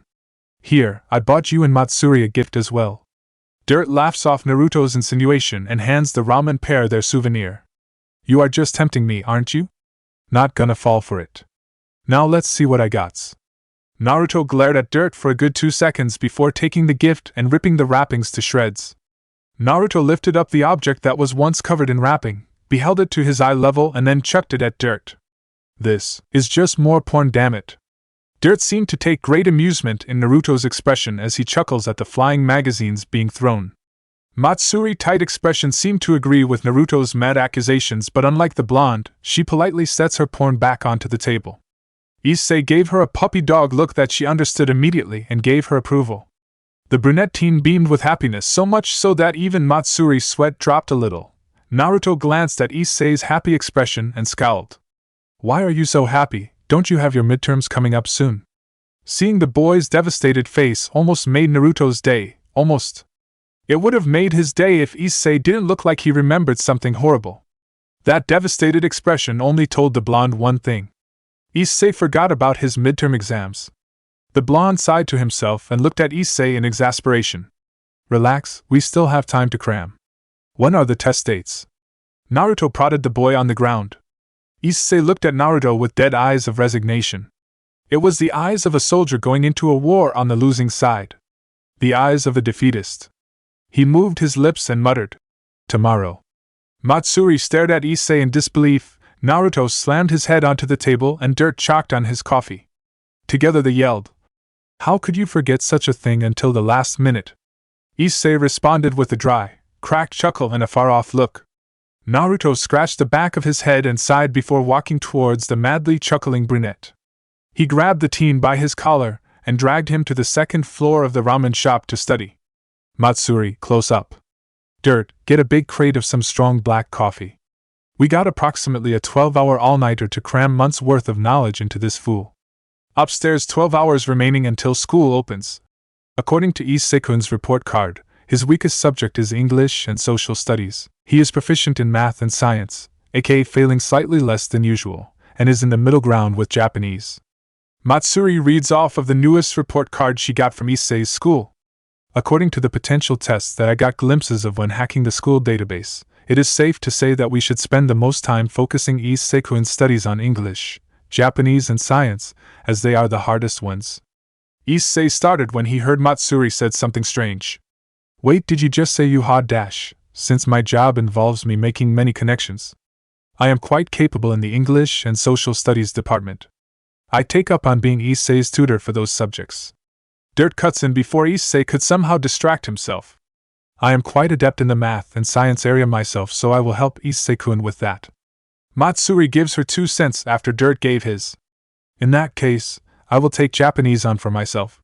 We'll each split our subjects into 2 5-hour margins and 1 2 hours. I will take the 2 hours margin. Matsuri, please give us the potential questions as well as the most probable answers. Dirt, you will go first. Naruto gives out quick and precise orders to his 2 accompanying teachers. Issei could do nothing except for sitting in the background making a nervous face at the Spartan course he's being targeted with. Oh, and Issei dash. Naruto finally turns his gaze back at the boy on his knees. If you so much as dare to slack off for even a minute, these dash. He pulls out the stack of 12 magazines that Dirt graciously got for Issei. Will never reach your eyes again. Naruto kawarimi'd the magazines with the air inside of his closet for dramatic effects. It had its intended results as Issei's face grew ashen white. Dirt sat down next to Issei and sympathetically pat the boy on his shoulder before saying, "Let's begin, Issei-kun." The teen could only nod and looked at the worksheet Matsuri prepared for him. 10 hours 45 minutes remaining until school opens. Dirt flips a page in his hand. Issei swallows his saliva noisily in anticipation. Naruto silently plays a portable GS game. Matsuri prepares the study material for both herself and Naruto. After a small eternity for Issei, Dirt puts down the worksheets. "Issei-kun, yeah? You passed, yes. Oppai-sama has not forsaken me. With the minimum required score for a normal student. However, with your current grades in the report card, I'm afraid you're going to need to make a much better grade on the test. Nu, Oppai-sama, why have you forsaken me?" With a bored look, Naruto peeks up from his GS and says, "That's one magazine, Issei." Issei jumps back up and snatches his worksheet from Dirt's hand. The moment it touches the table, he starts stabbing away at it with his pencil. 8 hours 5 minutes remaining until school opens. URG. Issei slumps down onto the table and drools with his mouth ageki. His eyes lost their usual gleam and he begins loudly snoring. Is he asleep? Naruto, on hearing the snoring, looks at Dirt, who's grading a big stack of paper that Issei somehow managed to write. He's finished with all his work, so I'll allow him some rest. Dirt flips to another page with the number 32 printed on its top left. Really, that boy finished all 50 worksheets in around an hour. He flips to page 33 and spins his unused red pen. And most of it is correct as well. So he can do it after all. Matsuri, wake him up when it's your time to teach. Naruto gives the brunette a glance before he returns to his GS game. Yes, Naruto-sama. Without looking up, Matsuri organizes the worksheet that she and Naruto will teach Issei, all while calculating how much time she can afford for Issei to have a bit more rest. 7 hours 10 minutes remaining until school opens. Issei opens his sleepy eyes and sees Matsuri looking down at him. He realizes that he's sleeping on Matsuri's lap and he chuckles. Matsuri, I had such a strange nightmare. Matsuri tilts her head at the slightly hysterical Issei, which prompted him to continue.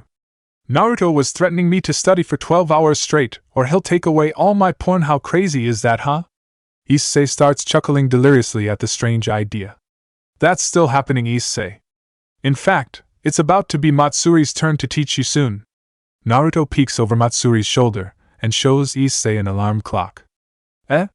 Bolts up from Matsuri's soft, comfy and manly lap to exhaustively look at Naruto, who still has his game in his other hand, and then at Dirt, who's sipping his coffee. Issei gives Dirt a distressed look and the middle-aged man returns it with a smile and mouthed, "It's still good. Your magazines are still safe." The brunette visibly slumps down to knees in relief. "It's good that you're awake now, Issei-kun. Should we start?" "Yeah." Issei nods tiredly and sits next to Matsuri at the table. 5 hours 30 minutes remaining until school opens. "And you do this and carry the variable x over to here to complete the equation." Matsuri leans over Issei's shoulder in order to show him the steps to solving the type of question she was just explaining. Whoa, that was all that was needed? How come I never remember learning about this? Issei gazes in wonderment at the solution Matsuri neatly wrote down. This way of solving such questions is written in your textbooks. Did you not read that chapter, Issei-kun? What textbook? Issei looks at Matsuri with honest confusion in his eyes. Issei-kun, have you ever seen this book before? It's your school textbook.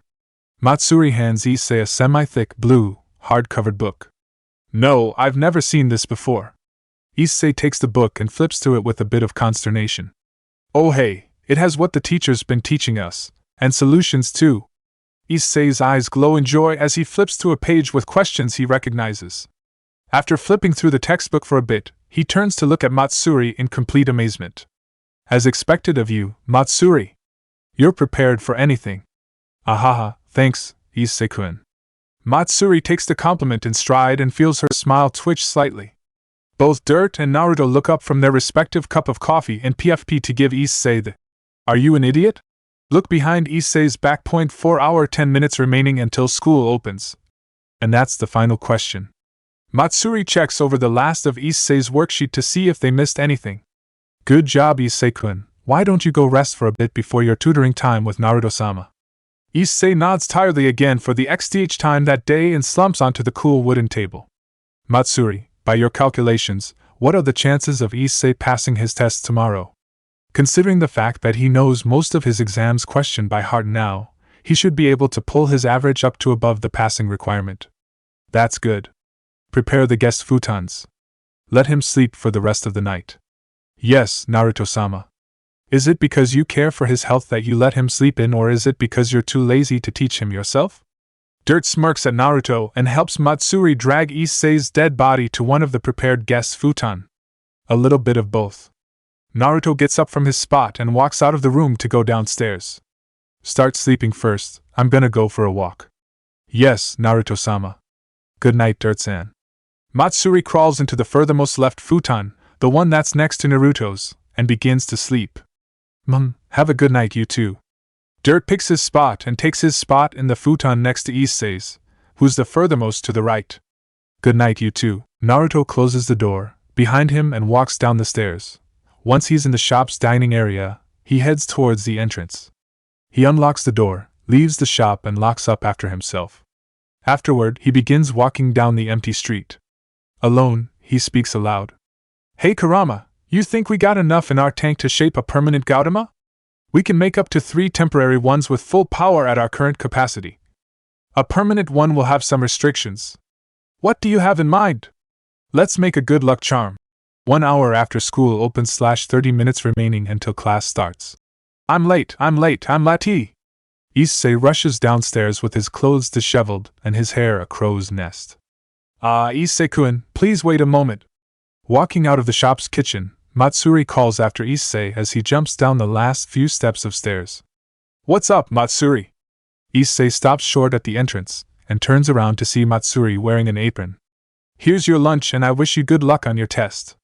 Matsuri hands him a bento box while also tucking in his shirt, straightening out his pants folds and buttoning up his jacket all at the same time.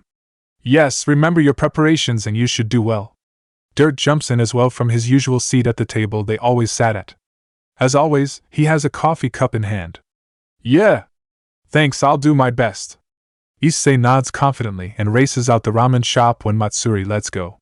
He runs for about a minute to his school's direction before he spots a familiar mop of blonde hair. Oh? Naruto, what are you doing here? Just taking a walk. Here, catch. Oh? Naruto throws a black object at Issei, and the brunette catches it softly in his hands. An omamori?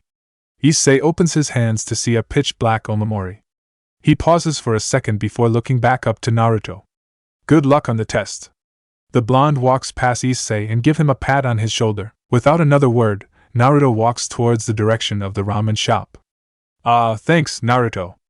Issei grins at Naruto before he starts running to school again. Ring. Safe.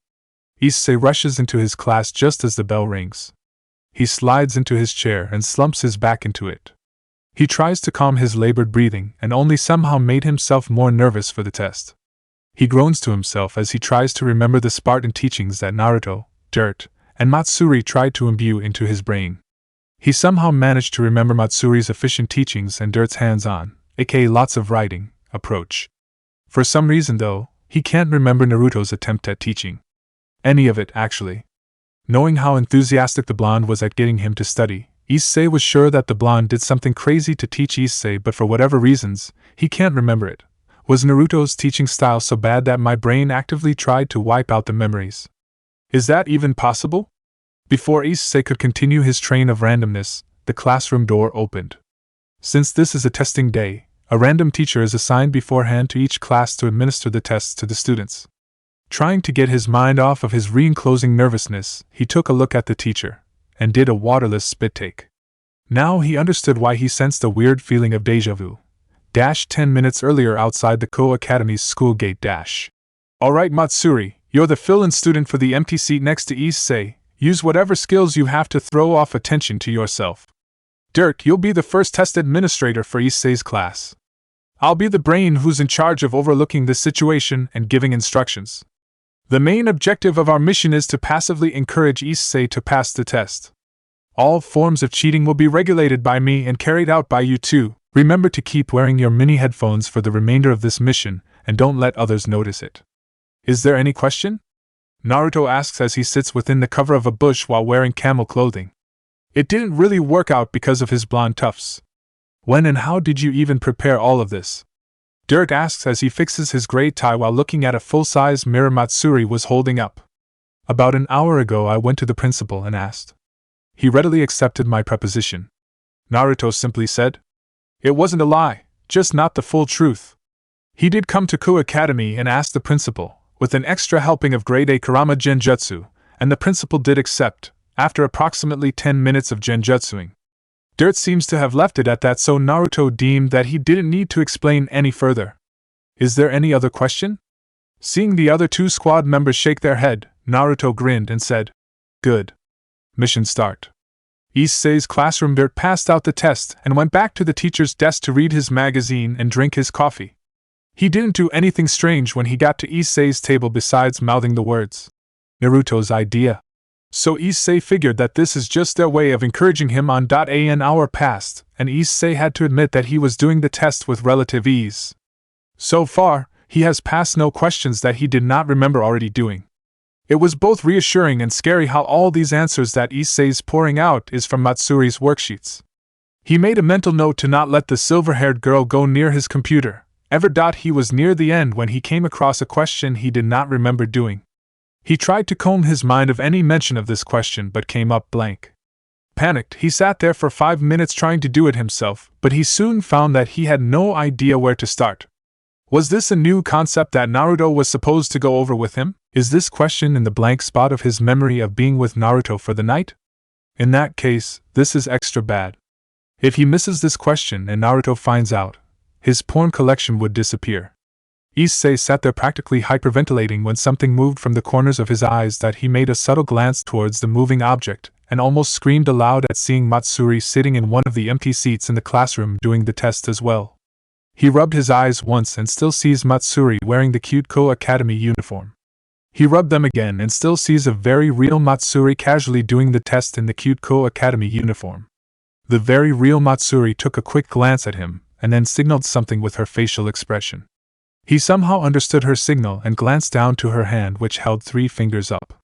He immediately understood what that meant and circled the answer choice to the question he had trouble with. Somewhere within his mind, he knew that he was doing something bad, but honestly, he didn't care. Matsuri is being an overqualified bro by trying to help him out. Who is he to reject such a thing? Who is anyone to reject such a thing? And like that, time passed until lunch started. Ko Academy's courtyard lunch started after the first 3 portions of the test was finished, and the students filed out of the room. Matsuda and Motohama questioned why Issei is staying behind but left quickly when the brunette reminded them that it was the swim club's day to take their physical. Issei also wanted to go as well, but the curiosity for questioning the certified hacker and old man about what they're doing here prevailed. The cheating pair, in turn, smiled at Issei like the Cheshire Cat and lead him to the courtyard. They walked up to a tree and Issei saw a familiar mop of blonde hair sticking out from behind it. Circling around, Issei sees Naruto, in orange camo, sitting under the shades of the tree. Naruto sees the group as well and waved. Yo Issei! How's the test so far? The blonde was slurping away at a steaming ramen bowl in his hands. Scarily well. I don't think I need to tell you about it. Issei sits down, facing Naruto, and pulls out the lunchbox Matsuri packed for him earlier. Yes, Naruto-sama only instructed me to help you twice. Matsuri sits next to Naruto, pulls out 2 lunchboxes from her school bag and hands one to Dirt. She turns to Issei and gives him a complimenting smile. Well done, Issei-kun. Where were you anyways? I didn't see you anywhere to observe us.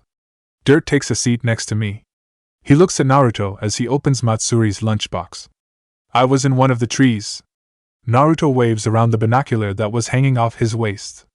And I can be very stealthy, it's no wonder you didn't see me. Let me guess, you've been training since the age of 12 in order to become a ninja. Issei deadpans at Naruto. The blonde nodded as he stuffed his face with ramen while Issei rolled his eyes. Dirt sat there and sips his infinite coffee cup after quickly demolishing Matsuri's lunch.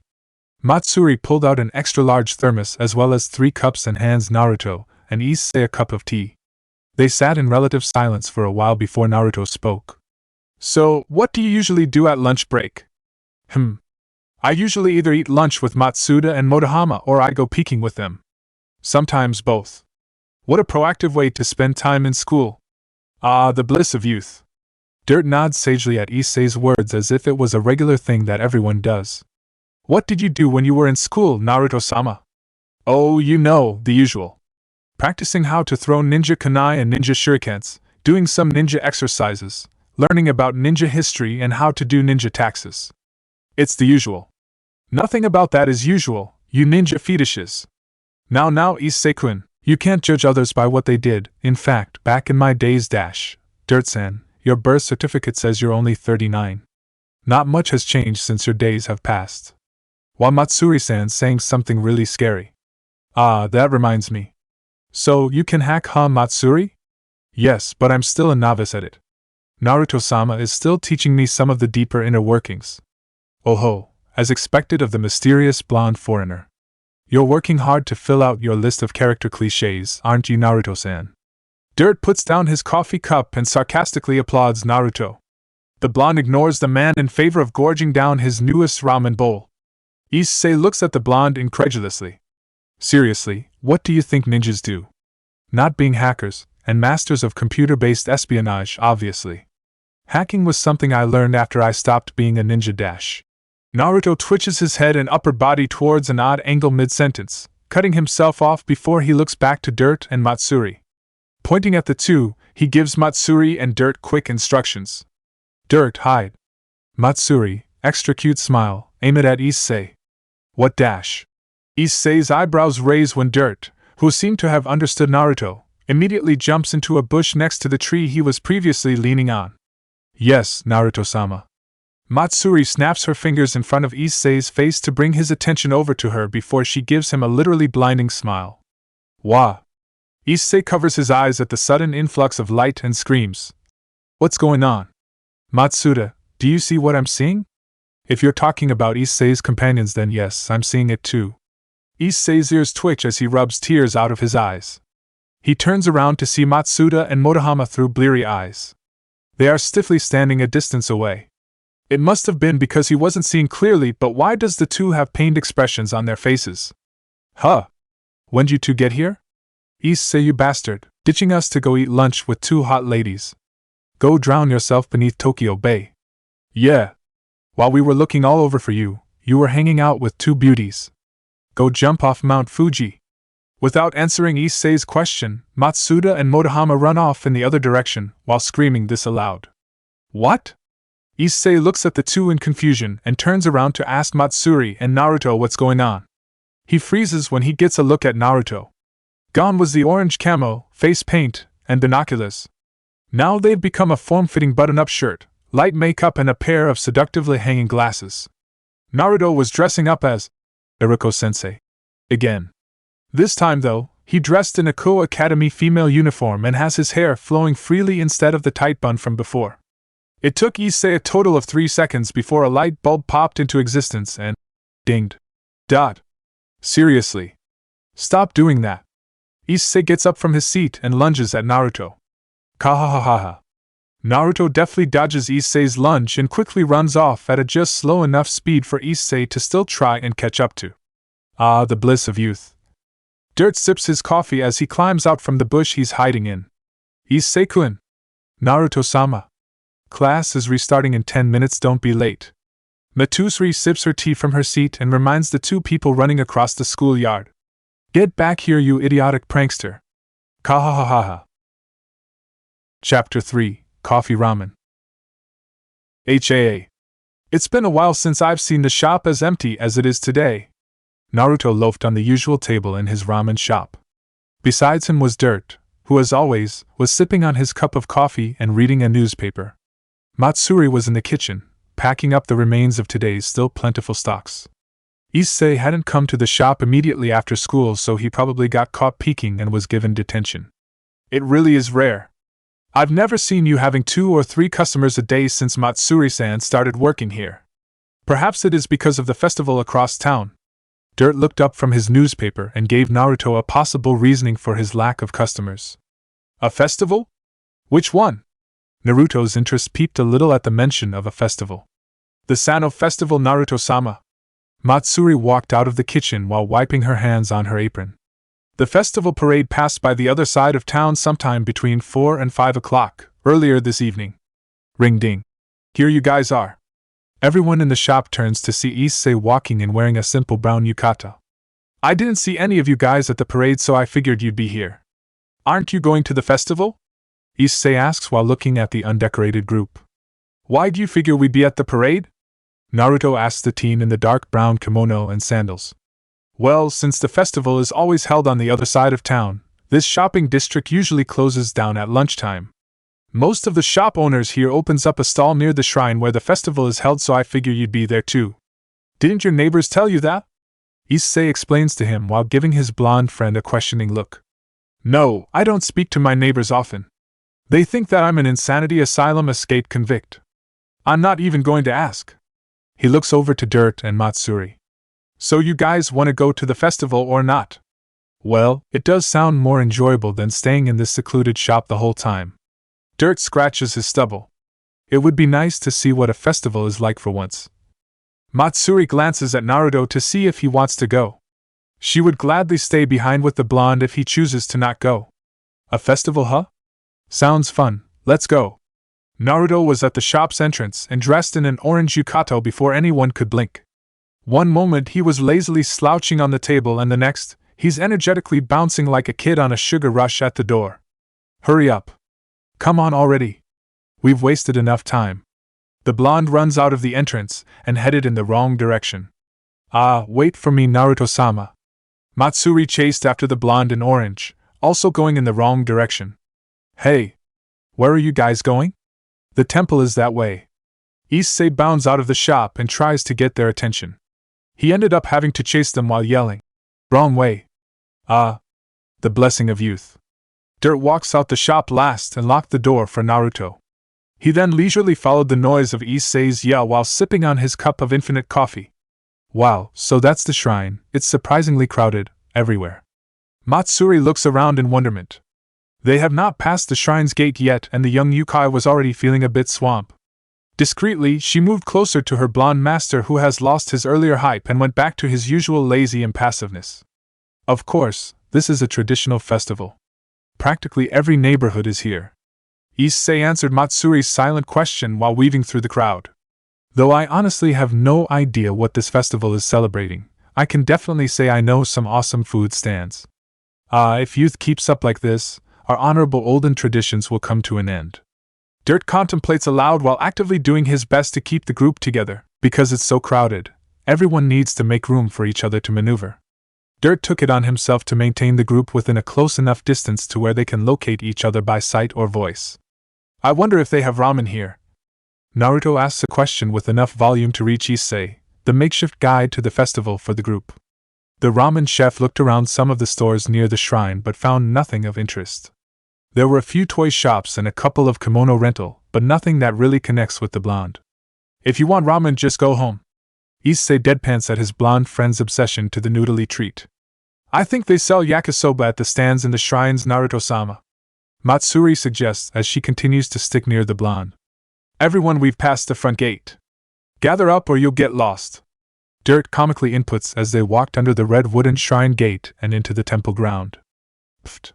We're not kids, Dirt. I don't think we can get lost even if we want to. Before Issei could continue his retort to Dirt's advice, a sudden crowd appeared out of nowhere and passes through the gate just after them. Like a certain comedic scene that tends to show up from time to time in some dating sims, Issei, Dirt, Naruto, and Matsuri got separated, each member dragged off by their own little crowd. Seriously? What the heck? Was all that Issei could yell aloud against the physical embodiment of the humorous force acting imposingly to his words. In an act of defiance, he reached past the barrier of his little crowd in order to grab onto one of his friend's hand. He managed to grab onto a soft, effeminate, and yet somehow manly hand. Feeling like he already knew whose hand it was from his sense of touch, he pulled the hand and its person out of both their respective crowds. Not wanting to be dragged around by mysteriously illusional crowds again, Issei wasted no time to get out of the entrance area and paced quickly to the temple area, all while not letting go of Matsuri's hand. Phew, I think we're safe from that mysterious crowd now. Issei relaxed himself after making it to the stall area, which is too disjointed to have mysterious crowds appearing without him noticing.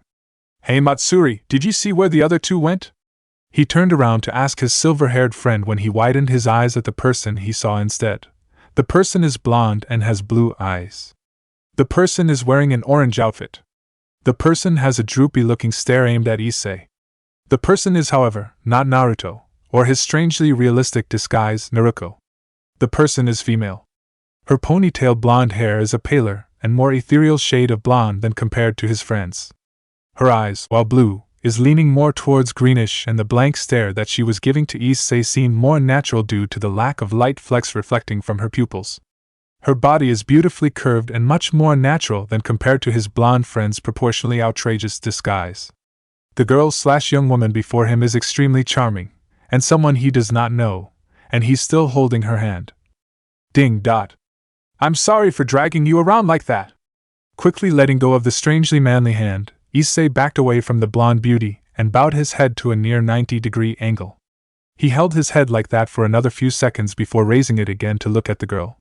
She had a knuckle in front her mouth, as if to cover up whatever sound she was making, and she was shaking from what seems to be laughter.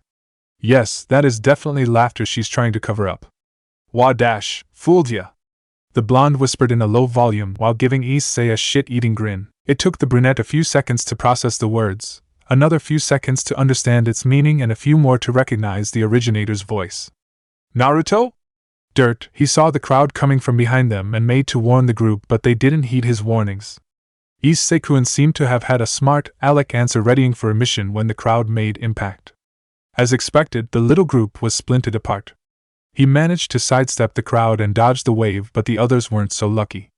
He saw Issei dragging Naruto away to the stalls and Matsuri getting dragged towards the praying ground. It looks like I managed to lose them anyways. Oh well, we'll probably meet up again. Let's see, where's the coffee stand around here? The middle-aged man sighed as he blended into the crowd while sipping his coffee.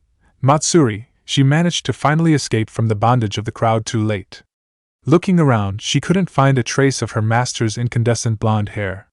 Wilting noticeably, she begins her trudge back to the temple grounds entrance in hopes of finding her lord when she notices something in her hand. Confused as to when it had gotten there, the silverette opens a letter in her hand. In it were 100,000 yen and a note that states, "Looks like we got separated, sorry Matsuri. Here's some money, enjoy yourself. I'll meet up after a bit, hopefully with the others as well. Have fun." Ahihi, Naruto-sama. What did you expect me to do to be putting in so much money? She giggles a little at her chosen lord's antic before taking him up on his offer and walked to the stall area to enjoy herself. Naruto and Issei. Oh come on. Don't be pouting, it doesn't fit you, Naruto said to Issei as he bit on his candied apple. Besides, I would have thought that you'd get used to this by now. He looks over to the pouting Issei, who's questioning his sensuality. The brunette keeps muttering something on the line of, "It's a guy, it's a girl, the guy's a girl, and the girl's a guy." In the back of his mind, Naruto decided to hold back on messing with his henge technique for a while. It wouldn't do if Issei were to start suspecting every hot female he sees and interacts with as a certain blonde in disguise after all. Stop muttering already. Didn't you want to enjoy the festival? Here, eat this. Naruto gave Issei a slight scowl and shoved a cotton candy he got earlier into Issei's hand. It effectively snapped the brunette out of his trance as he confusedly looks between the sugary treat and his blonde friend. Ah, thanks. Issei gave his thanks before joining the blonde in eating the treats while walking around the stall area. This is pretty good, where'd you get it? He finishes the cotton candy fairly quickly and asks Naruto, who finished his candied apple at the same time. A few stalls back. The guy gave it to me for free when I gave him a cute smile. Naruto flashed Issei a cute smile that had previously enraptured many stall owners. Issei mentally admitted that he would have also fallen for it too if it was not for the wielder's confession. You dress like that to get free food? Issei deadpans at Naruto's strange habits and its reason. The ninja excuse was random enough to fit Naruto, but dressing up to get free food sounds a bit too much for the blonde. Nah, I do it to mess with people. Spook them a little and make them double think themselves. It's hilarious. The blonde openly responds to Issei's deadpan. He didn't miss the brunette's flinch as the boy thought of his situation. Catching a whiff something good smelling from nearby, Naruto grabbed Issei's arm and led him to the smell of more delicious, and most likely free, food. Hey old man, can I get 2 of that serving? Naruto calls out to the stand owner who was concentrating on making his takoyakis. Ha! Anything for you, sweet dash. The man laughs at Naruto's direct attitude and looks up from his work. He cuts himself off as he recognizes something after seeing the blonde male, currently female, in full. The man squints his eyes and took 2 noticeable whiff of air before he opens them again in surprise. Uzumaki-san, is that you? Naruto took his turn scrutinizing the man. He seemed familiar, but the blonde couldn't quite put a finger on it. Flashing his chakra to activate his chakra sensing thingy power, a certain group clicked into his mind. Ah, you're the one of the scouts. Bingo. And in one try too, good job Uzumaki-san. Here's a prize for naming me right on the first try and almost fooling me with your disguise. The scouts/takoyaki stand owner handed Naruto his order of 2 boxes of takoyaki. How'd you see through the disguise? I thought I did a good job at hiding my identity. Naruto accepted the box offerings and handed one to Issei, who wasn't paying any attention at all to the conversation in favor of ogling a pair of cute girls walking by. Leave it to the hormonal teen to have tact in the weirdest places and circumstance. It is a good disguise, but you should realize that nearly everyone I work with is also in disguise. I have a way of telling what's underneath a physical mask. The man tapped his nose while filling out another order for the customers that was behind Naruto. So you're showing the young one the culture of Japan? I would be if we didn't get separated. Naruto stepped out of the way as the scout handed the customers behind him their orders. Ha ha ha, crowded temples tends to do that to people. The man laughed aloud and splattered some more of the batter onto the hot pan. If you find her though, lead her to the back gates over there by the temple ground. She's living in the human world, but that doesn't excuse her from having full enjoyment with our side of things. Who knows, maybe she's already there. Will do, thanks for telling me. The blonde nodded to the suggestion and walks off, dragging Issei along by his yukata's collar as he wears a perverted smile from seeing an accidental panty flash. The blonde flashed his chakra once more to use his chakra sensing thingy power to locate Matsuri. She was on the other side of the stall area, at the gaming stalls. Though he wasn't much of a sensor, he can still tell some emotions by the vague movements of a person's energy. Matsuri's was calm yet energetic, showing that she's, hopefully, enjoying herself. Glad that his sort of roommate is having fun, he walks to the gate that the scout had mentioned before. He has no idea what to expect, but he sure as heck knew that it was different from what he's seeing now. Even before he met Matsuri, he knew that there was more than humans living in this world like the bijus and summonings of his previous world, but the problem was that he never really bothered looking into them until Matsuri appeared. Knowing nothing more than a few Wikipedia searches, he was kind of excited about what's to come. Hey Naruto, where are we going? Issei, on the other hand, was beginning to sweat in apprehension. When he finally noticed his surrounding was auspiciously missing cute females in kimonos, Naruto had already dragged him off to who knows where. The glint in the blonde's eyes that reminds him too much of serious Naruto is already a warning flare. The fact that human activity was thinning out and dead trees were becoming more prominent by the second wasn't doing much to help. A fun place that my friend suggested. I see it right over there, Naruto said as he points towards an aged shrine gate surrounded by walls. The oppressive aura that was visibly surrounding the shrine gate made Issei gulp aloud. Fun? You sure this friend of yours is trustworthy? No, not really. The blonde answers in complete honesty. If this was an attack, he'd just either kick some ass or QB Hirasahin out of here. He's not that worried, unlike his profusely sweating friend whom he's still dragging around. As he steps into the gate's vicinity, a nearly untraceable pulse of power vibrated from the gate and touched both teens. Naruto felt his chakra surge forward to counter the power, and he felt the inactive Gautama in Issei's pocket do the same. The power retreated back to the shrine gate, and the oppressive aura from earlier dissipated. It seems that was the gate's anti-human function. Maybe he should look into whatever that power was. It certainly wasn't chakra, not that the humans of this world produce much of the energy substance to begin with, being with no chakra coils and all. He let Issei walk on his own again, and motioned the teen to follow him past the gate. The difference between the inner and outer portion of the gate was tremendous. Outside is a small field surrounded by dying grass and trees. Inside is a bustling festival that's even more hectic than the one outside. Stalls surround shops that were surrounded by yokais, some in their full yokai form while others, still human form, crowding everywhere. Wow, since when they make a costume area here? Figures that your friend would be into cosplaying. the brunette boy said as he whistles and gives the cross-dressing blonde a grin. It's impressive that he's never heard of it before, but that's probably because he didn't know the right people to talk to. Naruto grinned maniacally when he saw an 8-foot-tall Oni making delicate sweets and a little girl arm wrestling something even bigger than the Oni elsewhere. This was going to be fun, Matsuri. Ah, you're the youngling/scout. Both Matsuri and the takoyaki stand owner pointed at each other out as they recognized one another. The stand owner was focusing on making yet another great batch of takoyaki when he heard a familiar voice ordering a box and looked up to see who it was. Matsuri was finishing with raiding the gaming stalls and getting some great prizes that Naruto-sama would have enjoyed when she got hungry and decided to get some takoyaki.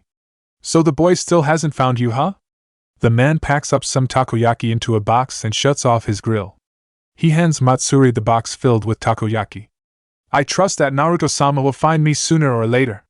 Matsuri accepted the box and reaches into her sleeve to get some of Naruto's fund. The man stopped her by saying, No need, that one's on the house. I'm closing down anyways. Really? But it's still so early. Nah, I am moving on to my main job. Hey youngling, mind answering some question? The man walks out the back and motioned Matsuri to follow. Your main job? Matsuri made no attempt to follow the man, but she didn't retreat either. The man was someone that she is well acquainted with, so she can somewhat feel that he won't hurt her.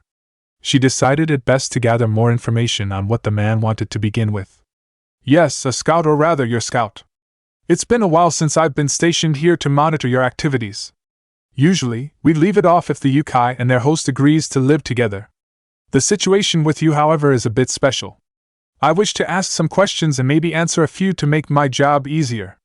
The scout explains to the cautious girl his intentions, and jokingly puts his hands up in the air as if to surrender. Matsuri found the answer satisfactory and begins to cautiously follow the man. They didn't move far, or rather, at all, as they only moved to the back of the stall. Hidden in the shadows of the stall, the scout made a few hand gestures and stuck a piece of paper onto the stall's wall. Matsuri felt a chill crawling up her spine as the air between her and the scout shimmered. She tenses and looks at the man questionably. Don't worry, this is just a barrier to tone down volume inside and keep away curious eyes. You can easily walk out or even scream and people will notice you again. The scout scratches the back of his head and gives Matsuri a disarming smile. It still calmed her, even if by a small amount. Okay. What is it you want to ask? Disregarding her caution for now, she asked the man for his question. The first would. Is your host in any way or form hurting you or influencing you to do anything you do not wish to do? The man pulls out 2 folding chairs and hands one to Matsuri. He then sat down on his and pulls out a small journal and began reading from it. He looks up at his interviewer and gives an almost apologetic smile. Sorry, it's part of the job, even if it's a stupid question. No, it's alright. Matsuri smiles demurely as she slightly relaxes some more after seeing that the man was speaking truthfully, according to Naruto-sama's licensing lessons. Matsuri taps her chin in wonderment and answers the scout's question. Naruto-sama has been very kind to me. He never asked me to help him with his shop even though I was staying in his house for free. He stated outright that he has connections to let me go wherever I wished whenever I wished, and he even taught me skills that are usually not taught but learned through experience. Overall, Naruto-sama has been a perfect host. I see, that answers the next question. What's next? The scout pulls out a pen and wrote something down before flipping the pages and writing in it every now and then. He asked her a few more questions such as, would you prefer staying with a yokai family over a human family? And does he feed you properly? Matsuri answers them all truthfully, and before she knew it, the scout closed his journal and stood up with a relieved sigh escaping his lips. Phew, glad that's done. Thanks for answering the questions, youngling. This'll help me finish off some paperwork much more efficiently. No problem. Please come and visit our shop if you really want to thank us. Matsuri gave him a winning smile as she shamelessly advertised her shop. She made to walk back out of the shadows when the scout stops her to tell her something more. Ah, hang on a sec. Earlier, your host came by and showed a certain skill set to me without noticing. I never noticed before, but now that I did, I'll have to report it to my superiors. Tell me, do you think your master is special in any way? Naruto-sama has a bewildering mindset and tends to act very spontaneously. I do not know what you are talking about, but he does seem to be well aware of yokais before I came into his life. At least, that is my impression from his ease with accepting me. Seeing nothing wrong with answering the man, Matsuri replies like she did before, truthfully. I see. Thank you for accommodating me on answering these strange questions. Go back and have fun at the festival. I suggest the fifth stall to the left of here. They have good buttered grilled corn. The man smiles dryly and stalked off into the deeper shadowed areas of the shrine before completely disappearing. Matsuri looks at the spot where he disappeared for a few seconds before returning to the lights while humming to herself. Dirt. Excuse me, do you sell coffee at this stand? Sir, you asked me that not 5 minutes earlier and 30 minutes before that. We only sell buttered grilled corn here. Damn it! Dirt staggers off again and blends into the crowd to continue his self-appointed quest of finding any drinkable coffee. A few seconds later, a certain Silverette walks by and orders a serving of the corn as suggested from her earlier companion, Naruto and Issei. Seriously, this place is really elaborate. Issei looks around in awe at the stalls and shops they still haven't been to yet.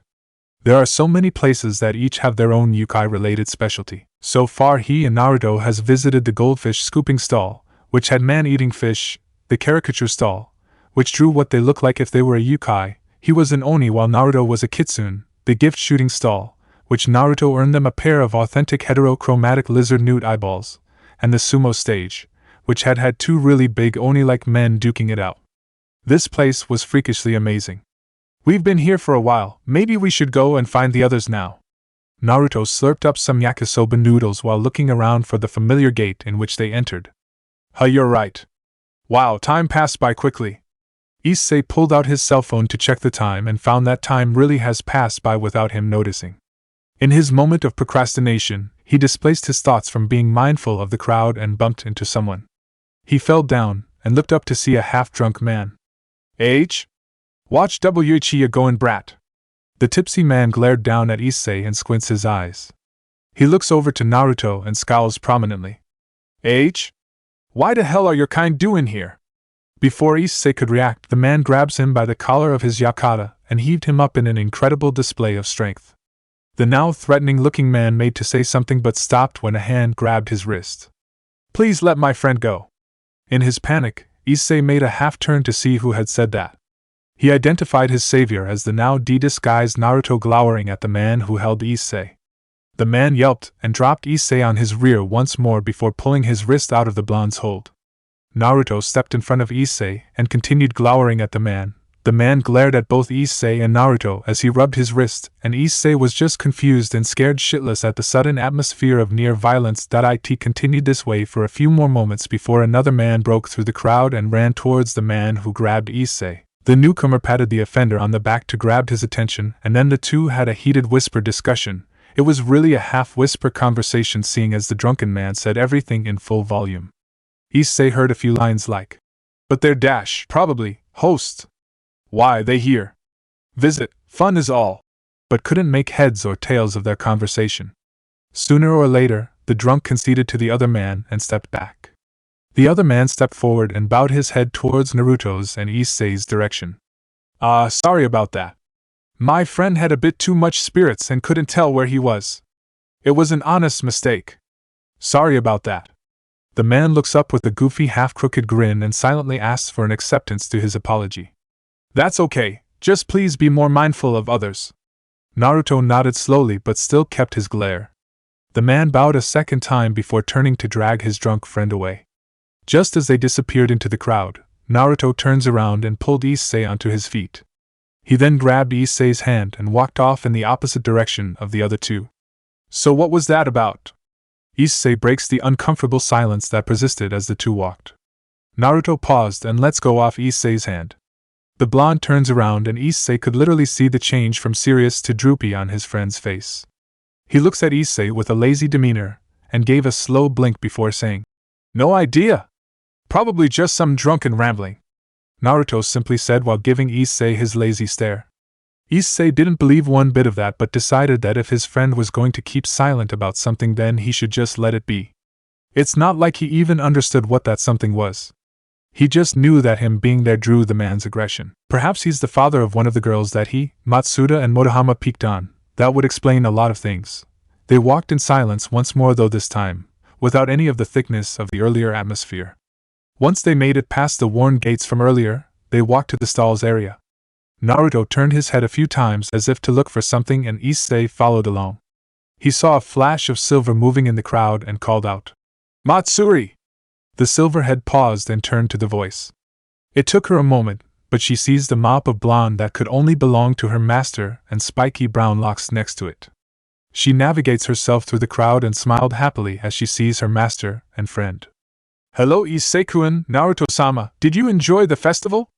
Issei flinched as if he remembered something bad and gave an awkward smile. Naruto nodded his head and asked her the same question with a drowsy smile. "It was enjoyable. How did you enjoy the festival, Matsuri?" "I had fun, thank you very much, Naruto-sama." Matsuri bowed her head to Naruto to show gratitude for him giving her money to enjoy herself. Naruto waved it off and Matsuri raised her head again. "Is Dirt-san not with you?" The silverette looks around to locate the last member of the group but found that he was missing. "Meh, the guy's probably off trying to find coffee or something." Issei quips at Dirt's affection for coffee. "I don't know, maybe poor little Dirt got lost in the crowd." Naruto follows up with a grin. Beep beep beep. Before the group could continue their conversation, a speaker rang overhead and said, "Attention all festival participants, this is an announcement from the Lost Child Service. Will the parents and or guardian of one Dirt-haired please come and pick him up? I repeat, will the parents and or guardian of one Dirt-haired please come and pick him up? DRT." The group scrambles to find the lost child office. I seem to have run out of coffee," Dirt says as he puts down the ever-present cup of coffee in his hands. Naruto drops his controller. Matsuri drops her broom. Issei drops his pencil. Eerily, the three turn their heads to Dirt's direction as one, mouth agape and eyes widened in shock. "What? Did I miss something?"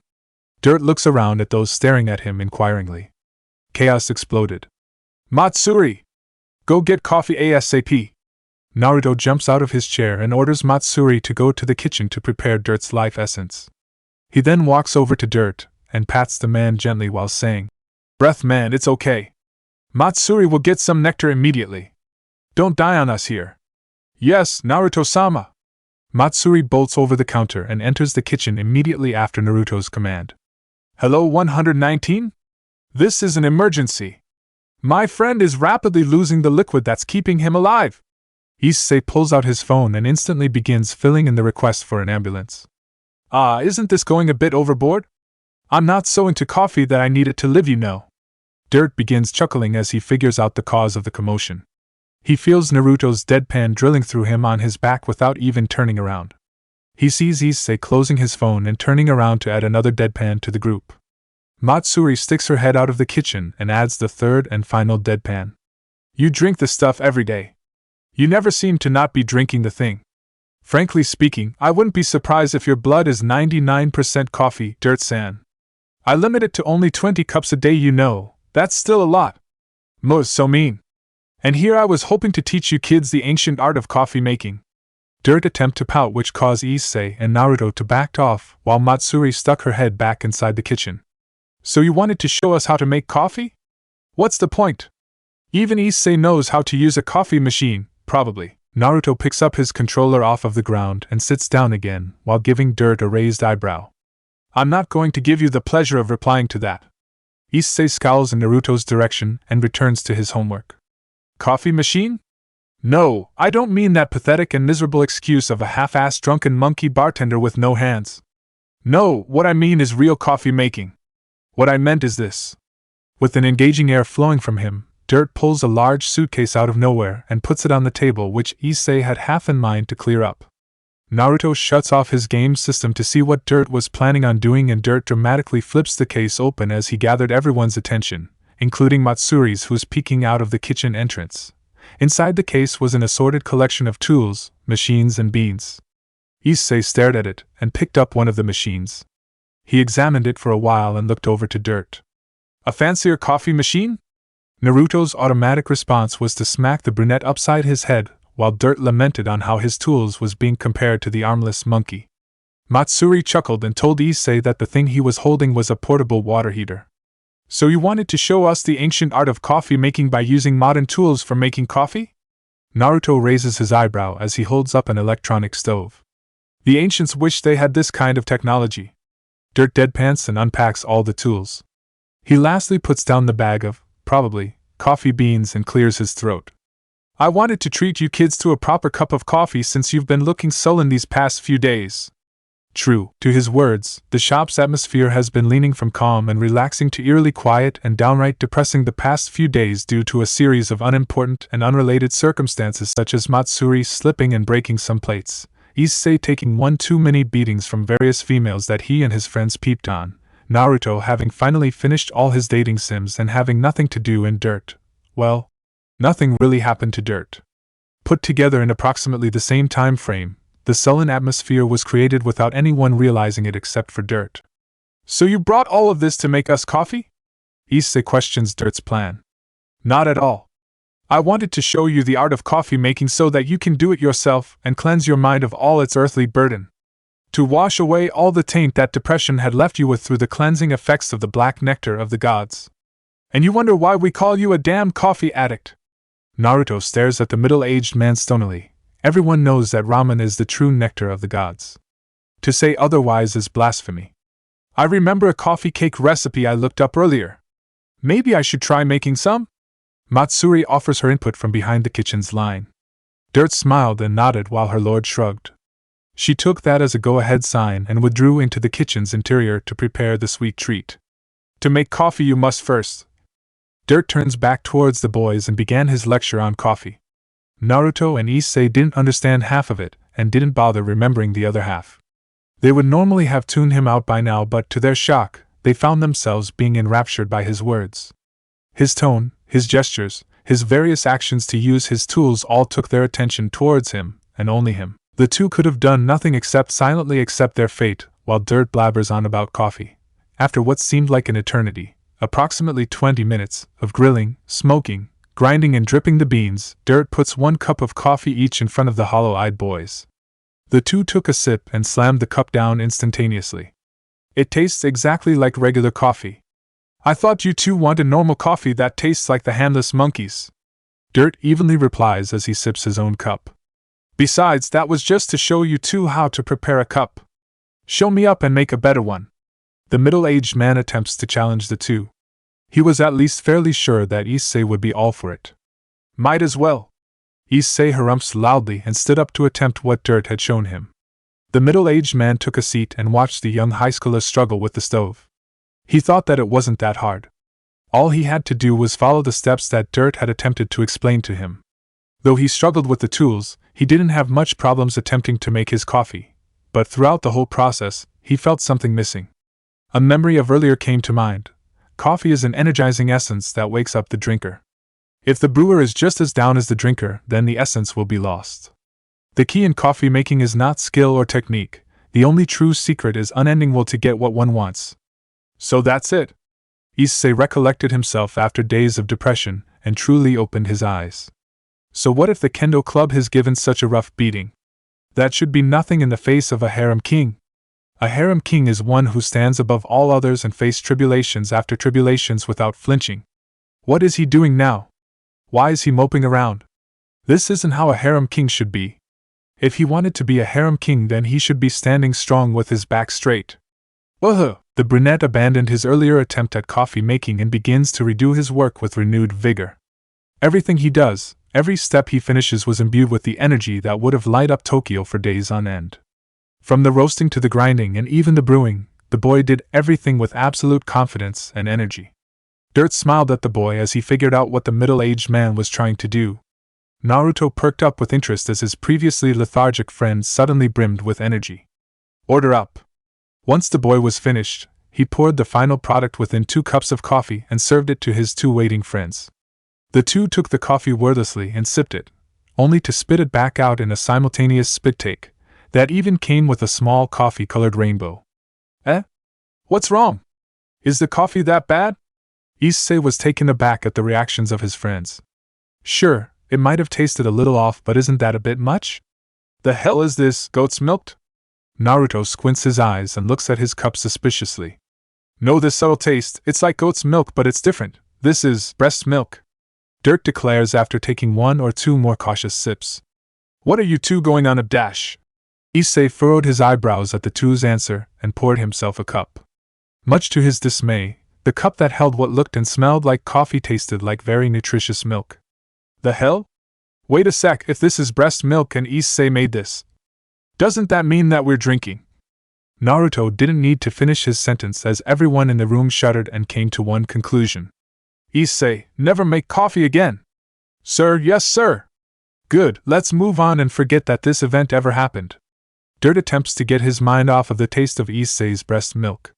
He gestured in Naruto's direction and said, Naruto-san, why don't you give it a try? The blonde shudders noticeably and gets out of his chair to go to the items. He stood there and glares at the tools for a few tense seconds while Issei situates himself back into his seat.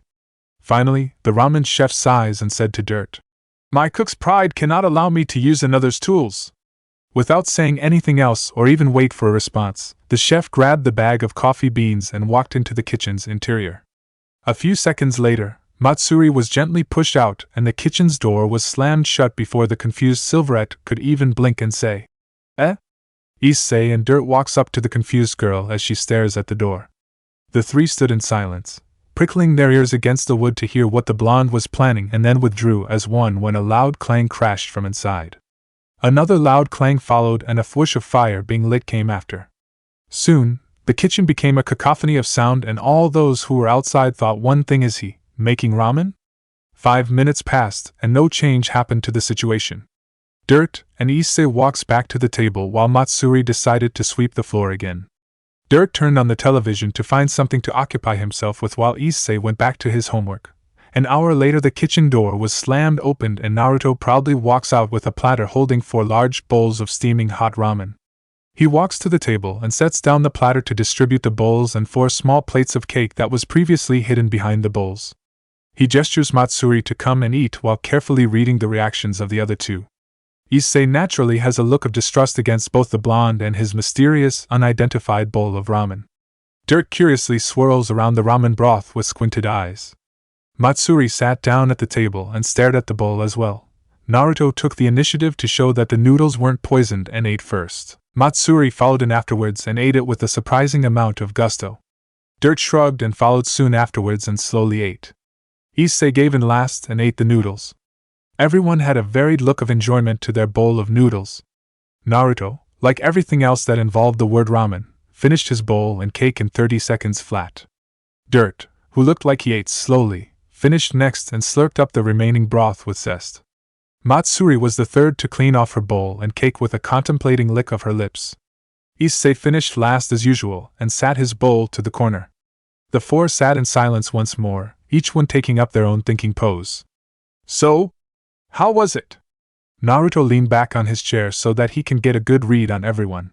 The others gave his question some thought, and it was Matsuri who answered first.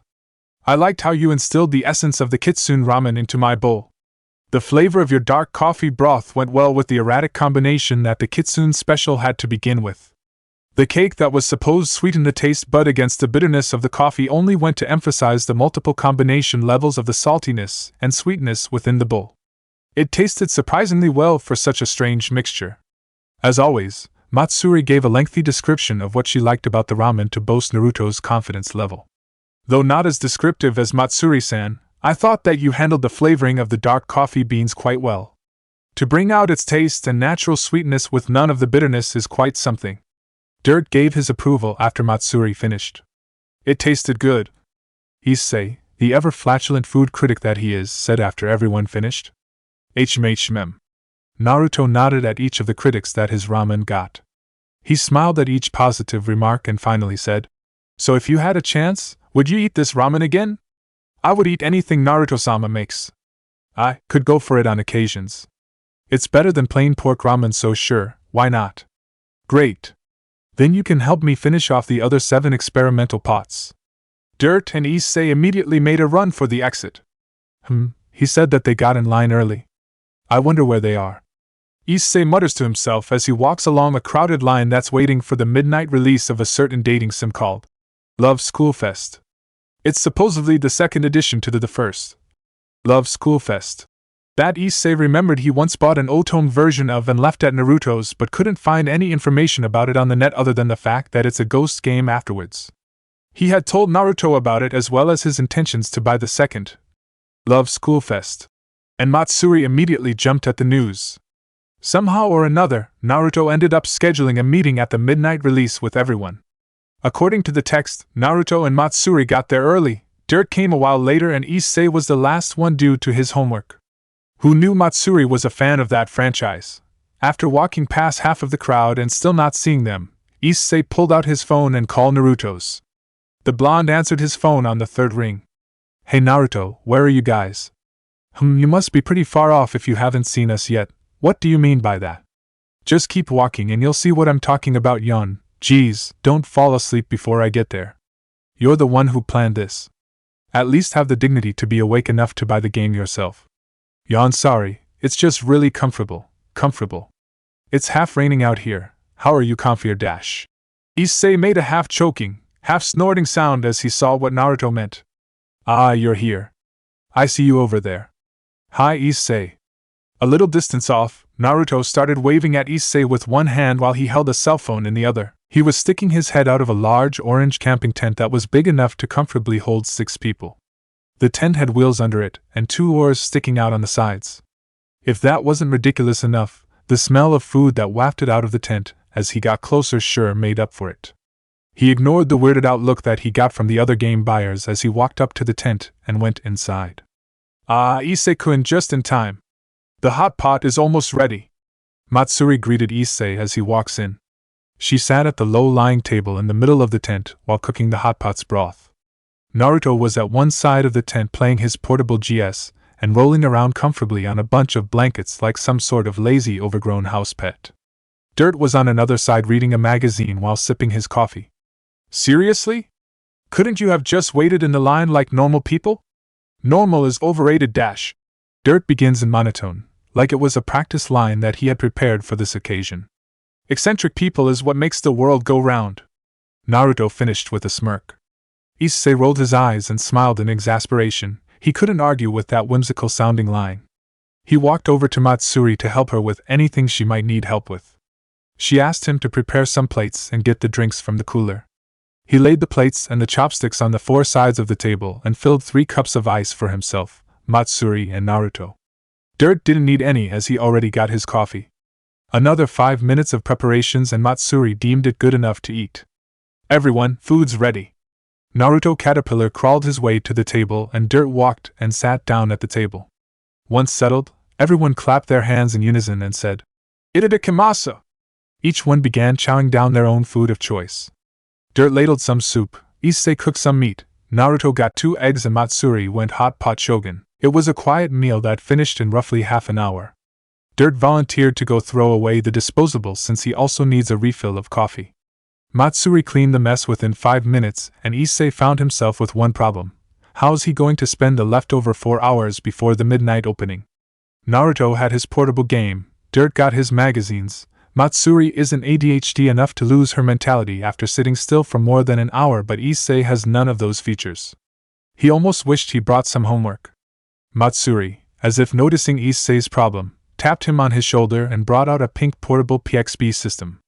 Issei-kun, would you like to help me clear some routes from the first Love Schoolfest that I have trouble with? It's the Sundra route that Naruto-sama refuses to touch no matter what. Matsuri gave a sort of troubled smile at Naruto's direction as the blonde noticeably becomes lazier in his fortress of blankets. Issei had to hold himself back from jumping the silver-haired girl while screaming, "Matsuri! You're such a bro!"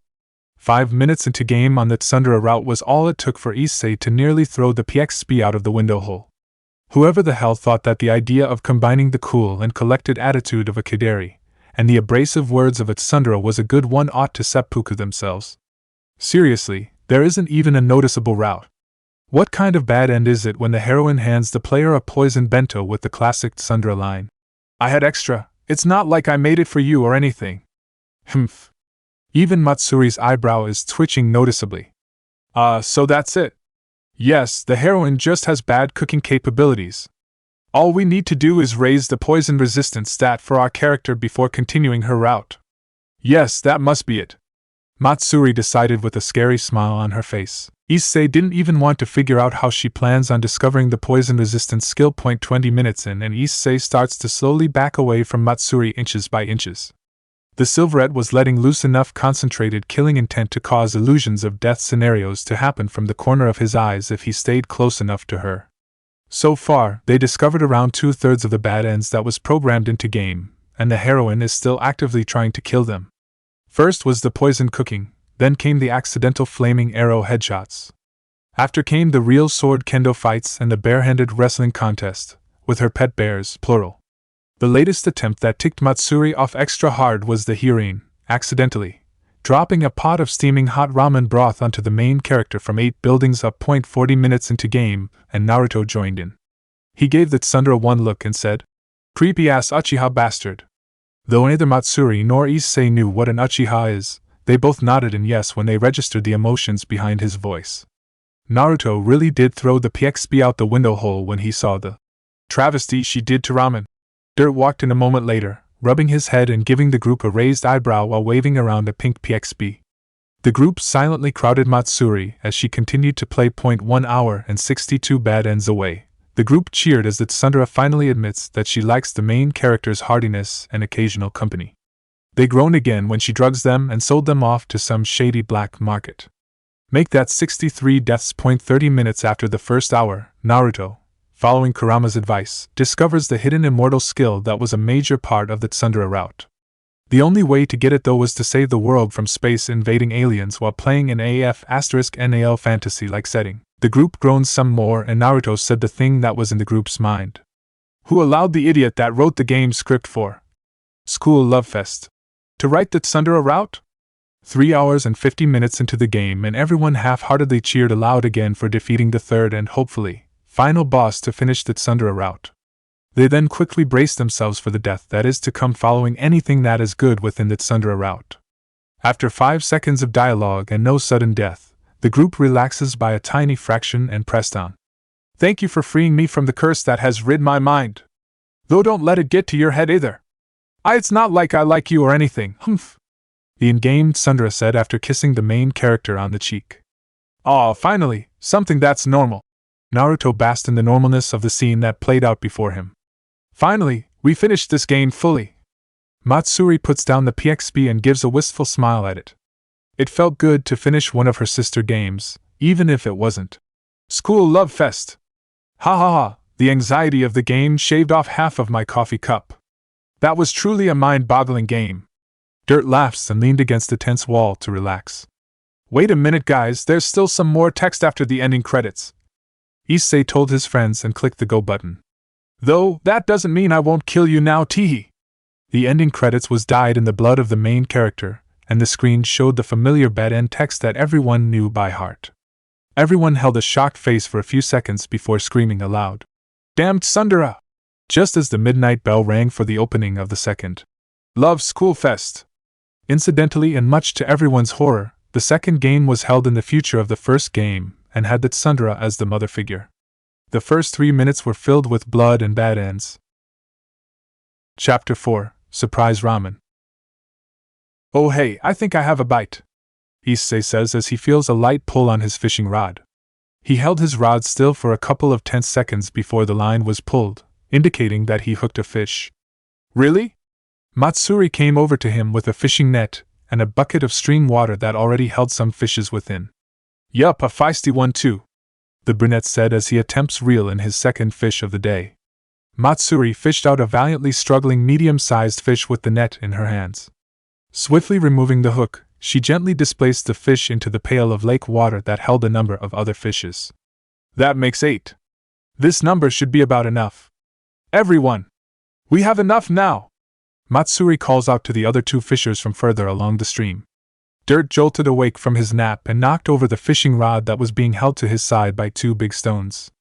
The middle-aged man looks around and half-heartedly wipes off his dribble before his brain starts to process what's happening around him. Naruto looks at the fish within his hand, shrugged and threw it back into the water. He then started to waddle back to shore to dry himself off and throw on the rest of his clothes. Apparently Naruto logic equates that all ninjas must have a semi-tolerable mastery of bare-handed fishing techniques. I'll start making the dough and noodles, the blonde said as he walks to the table that held the ramen supplies Matsuri had spread out earlier. I'll start on the broth, Matsuri declares as she follows Naruto to the table. Me and Issei will clean the fish, Dirt announces as he gets off his lawn chair and walks to Issei with the gathered tools for gutting and cleaning the fishes that were caught. Issei groans as he stands up from the spot that he has sat on for more than an hour. He stretched loudly to pop his stiff back and looks at the sun. The flaming ball was barely up to noon hours. It really is hard to believe that they have been here for hours, especially since they were all at the ramen shop just that morning. Earlier that day. YWNNNN. Issei noisily exhales as he slumps over the remains of his weekend homework. He glances at Naruto to see the blonde staring blankly at the game screen without really reading the text. Matsuri was absently standing next to Naruto with a dazed look as well, and Dirt was, well, Dirt. The guy's blood is coffee. There's no doubt that he cannot get tired or even dazed. This shop gives off a lethargic atmosphere these days, doesn't it? Dirt comments as he makes the same assessment as Issei. The man puts down his newspaper and looks around the shop. It was empty, save for maybe one or two regulars that might come later for lunch. The shop is bound to have no more customers today. Sigh, can't help it. The shop sometimes hit a funk and the atmosphere roughens up because of it. It's part of business after all. Naruto shrugs as he turns off the game system he wasn't really playing and turns back to Dirt and Issei. Perhaps a change of atmosphere might help, Matsuri suggested as she went to make some tea for Naruto, Dirt and Issei. The three turned to her to have her add some details, and she explains. We haven't gone out to do anything fun in the sun for a while now.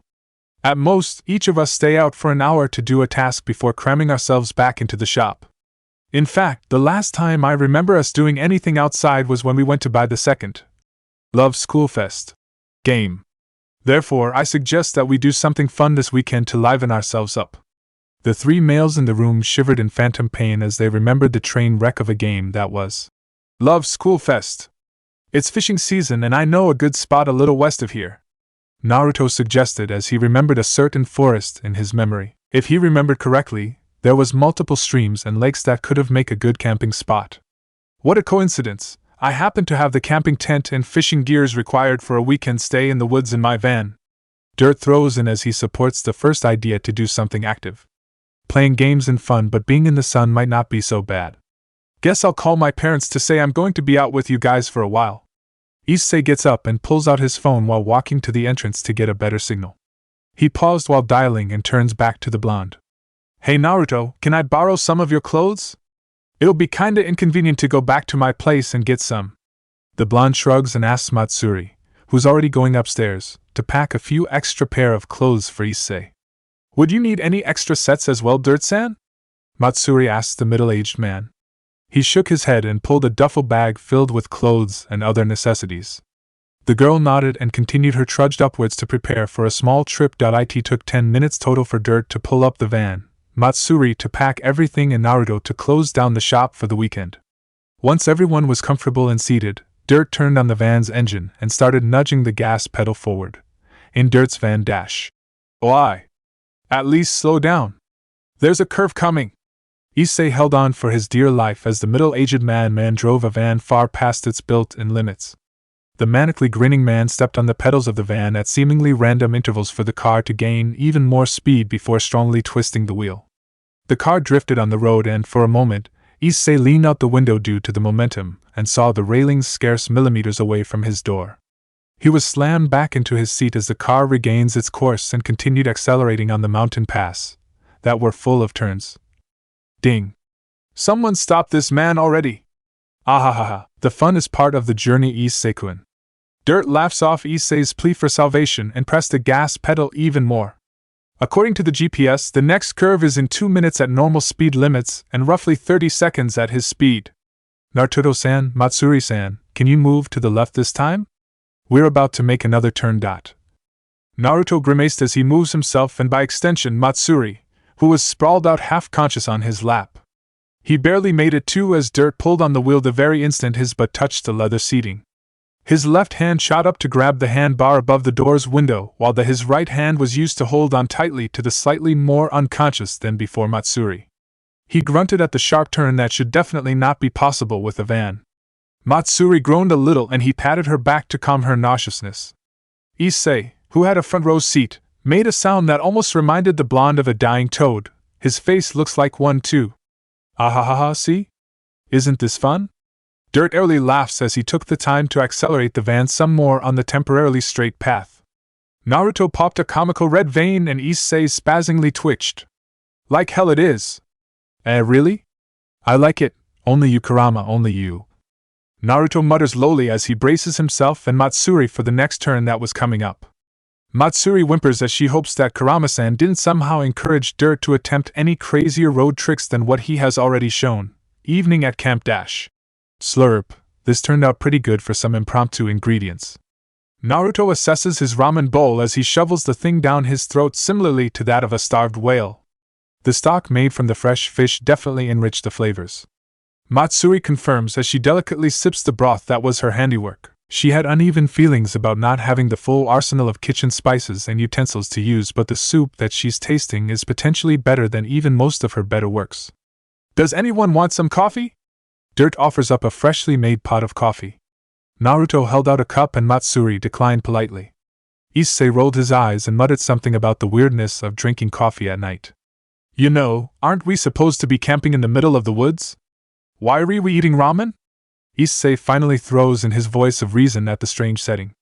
Here they were, roughly 3 hours, Dirt's measurement, away from the nearest piece of civilization, surrounded by trees for hours' worth of walking, having nothing to illuminate them but the stars and moon in the sky, and what were they doing? Eating ramen.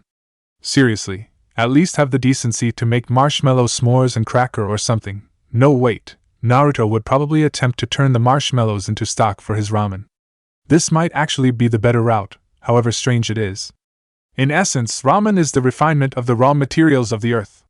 In order to embrace the true feeling of camping, one must also embrace his love for Mother Nature and henceforth, ramen. This is truly the only way for us campers to truly bring out the truest quality of this journey, Naruto sagely says while stroking his blonde Fu Manchu. Coffee is also a refinement of the earth. You should start embracing that as well, Issei-kun. Dirt wisely inputs while offering the pot of warm coffee once more. Tea is earthly as well. Matsuri, who didn't want to be left out of the conversation, inputs as well. The silver-haired girl refilled Issei's half-empty teacup and smiled when the brunette thanks her on pure instinct and well-worn manners. This ramen is pretty good. Yeah. Nighttime inside the tent dash. Good night, Issei. Good night, Issei-kun. Good night, Issei-kun. I really don't want to ask, but what the hell are you guys doing? All eyes turns to Issei, who is curled up in his sleeping bed, as he asks the question. They all gave Issei a questioning stare as if to ask if it wasn't obvious enough. Issei answers with a deadpan stare. As you can see, we are obviously playing a game. Naruto answers with a raised eyebrow. Yes, I can clearly see that. However, what I'm referring to is dash. Issei twitched his hand to point at the device which his 3 tent mate are using to play their game. The huge-ass flat-screen plasma television. How am I supposed to sleep like this? I guess we could lower the brightness and resolutions. Matsuri inputs as she discovers her friend's dilemma. No, that's not it.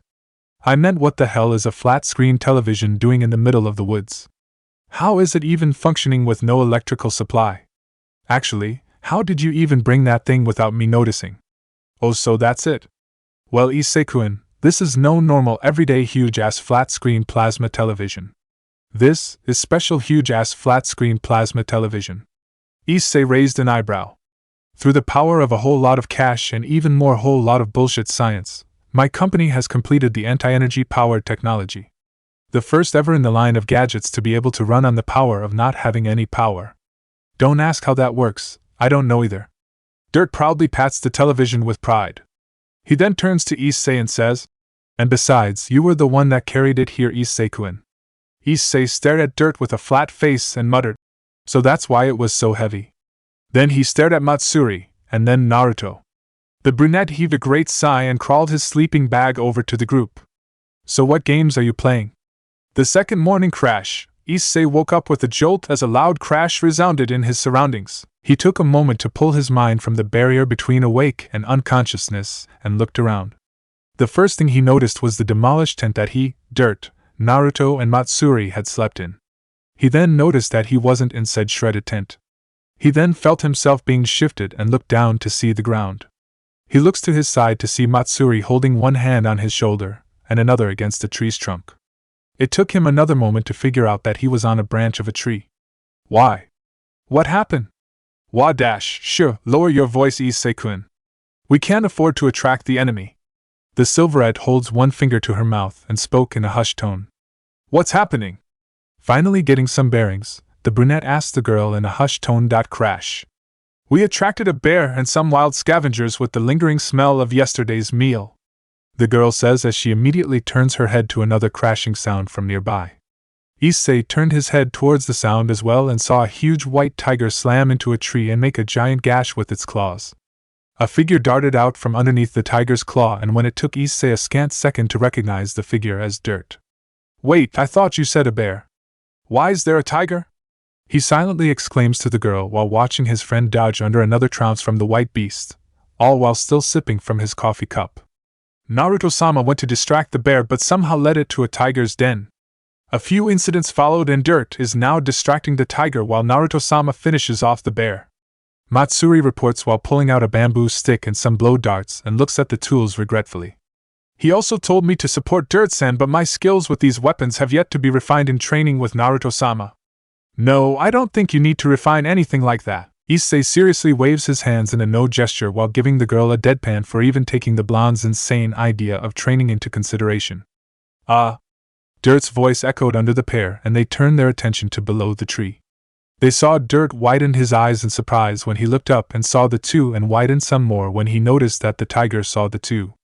The man stood there in silence, probably to think of an effective plan to lure the tiger's attention away from the two above and back towards him, as the tiger pounced. He squared his shoulder and bent his knees, as if getting ready to charge, when an orange and yellow blur appeared from the foliage nearby and intercepted the tiger's attack feet to face. Dynamic entry! BM! Knocking the tiger completely off of its course, the blonde used his rebounding momentum to flip 4 times in the air before landing right next to Dirt. Get ready to bolt to the forest on my mark. The blonde with the shredded orange t-shirt, and surprisingly no injuries, simply said as he gave Dirt, Matsuri and Issei a quick once-over. Now! As if by command, a bear barreled through the same foliage that Naruto jumped out of and crashed into the tiger.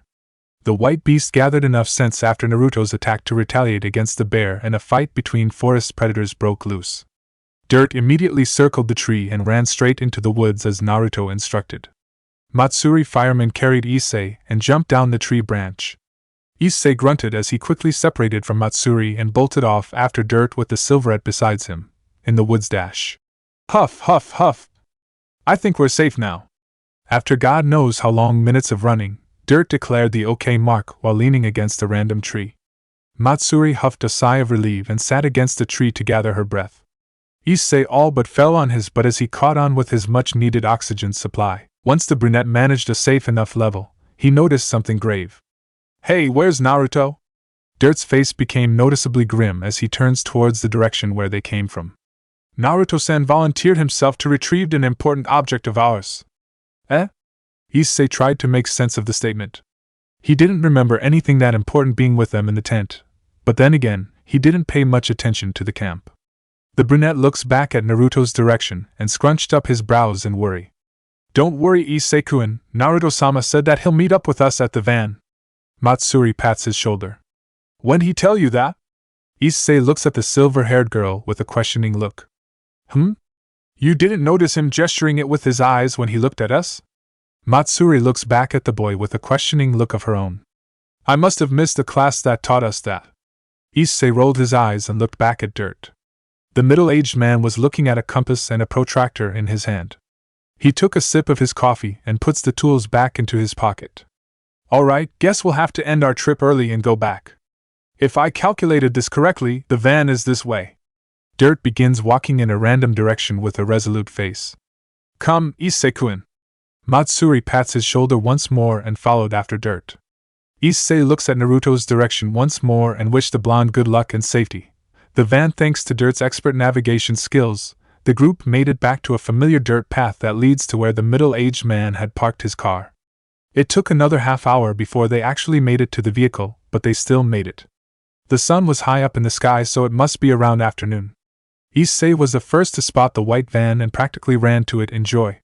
No more walking, huzzah! When the group got near the van, they all noticed a mop of blonde hair, Naruto stood casually leaning his back against the van with his eyes closed. He twitched when he heard them coming and gave a lazy smile when they were all in sight. Matsuri smiled back and walked to stand beside him. Dirt smirked and sipped his coffee. Issei grinned as he saw that the blonde's condition was no worse for wear. So did you get it? Dirt asks as he inserts the car keys into the keyhole to unlock the van's door. Of course. Naruto turned his lazy smile into a full-grown grin and reached into his t-shirt pocket. What was it that you were risking your life to get? Issei asks so that he can finally cool down his curiosity for what it is that the blonde values so much. He spent a good portion of the walk back worrying about the blonde after all. It's only natural to be curious about the object of the worries. It can only be this, of course. We did spend a good portion of the night playing it. Naruto proudly pulls out a completely unscratched game disc that they played yesterday.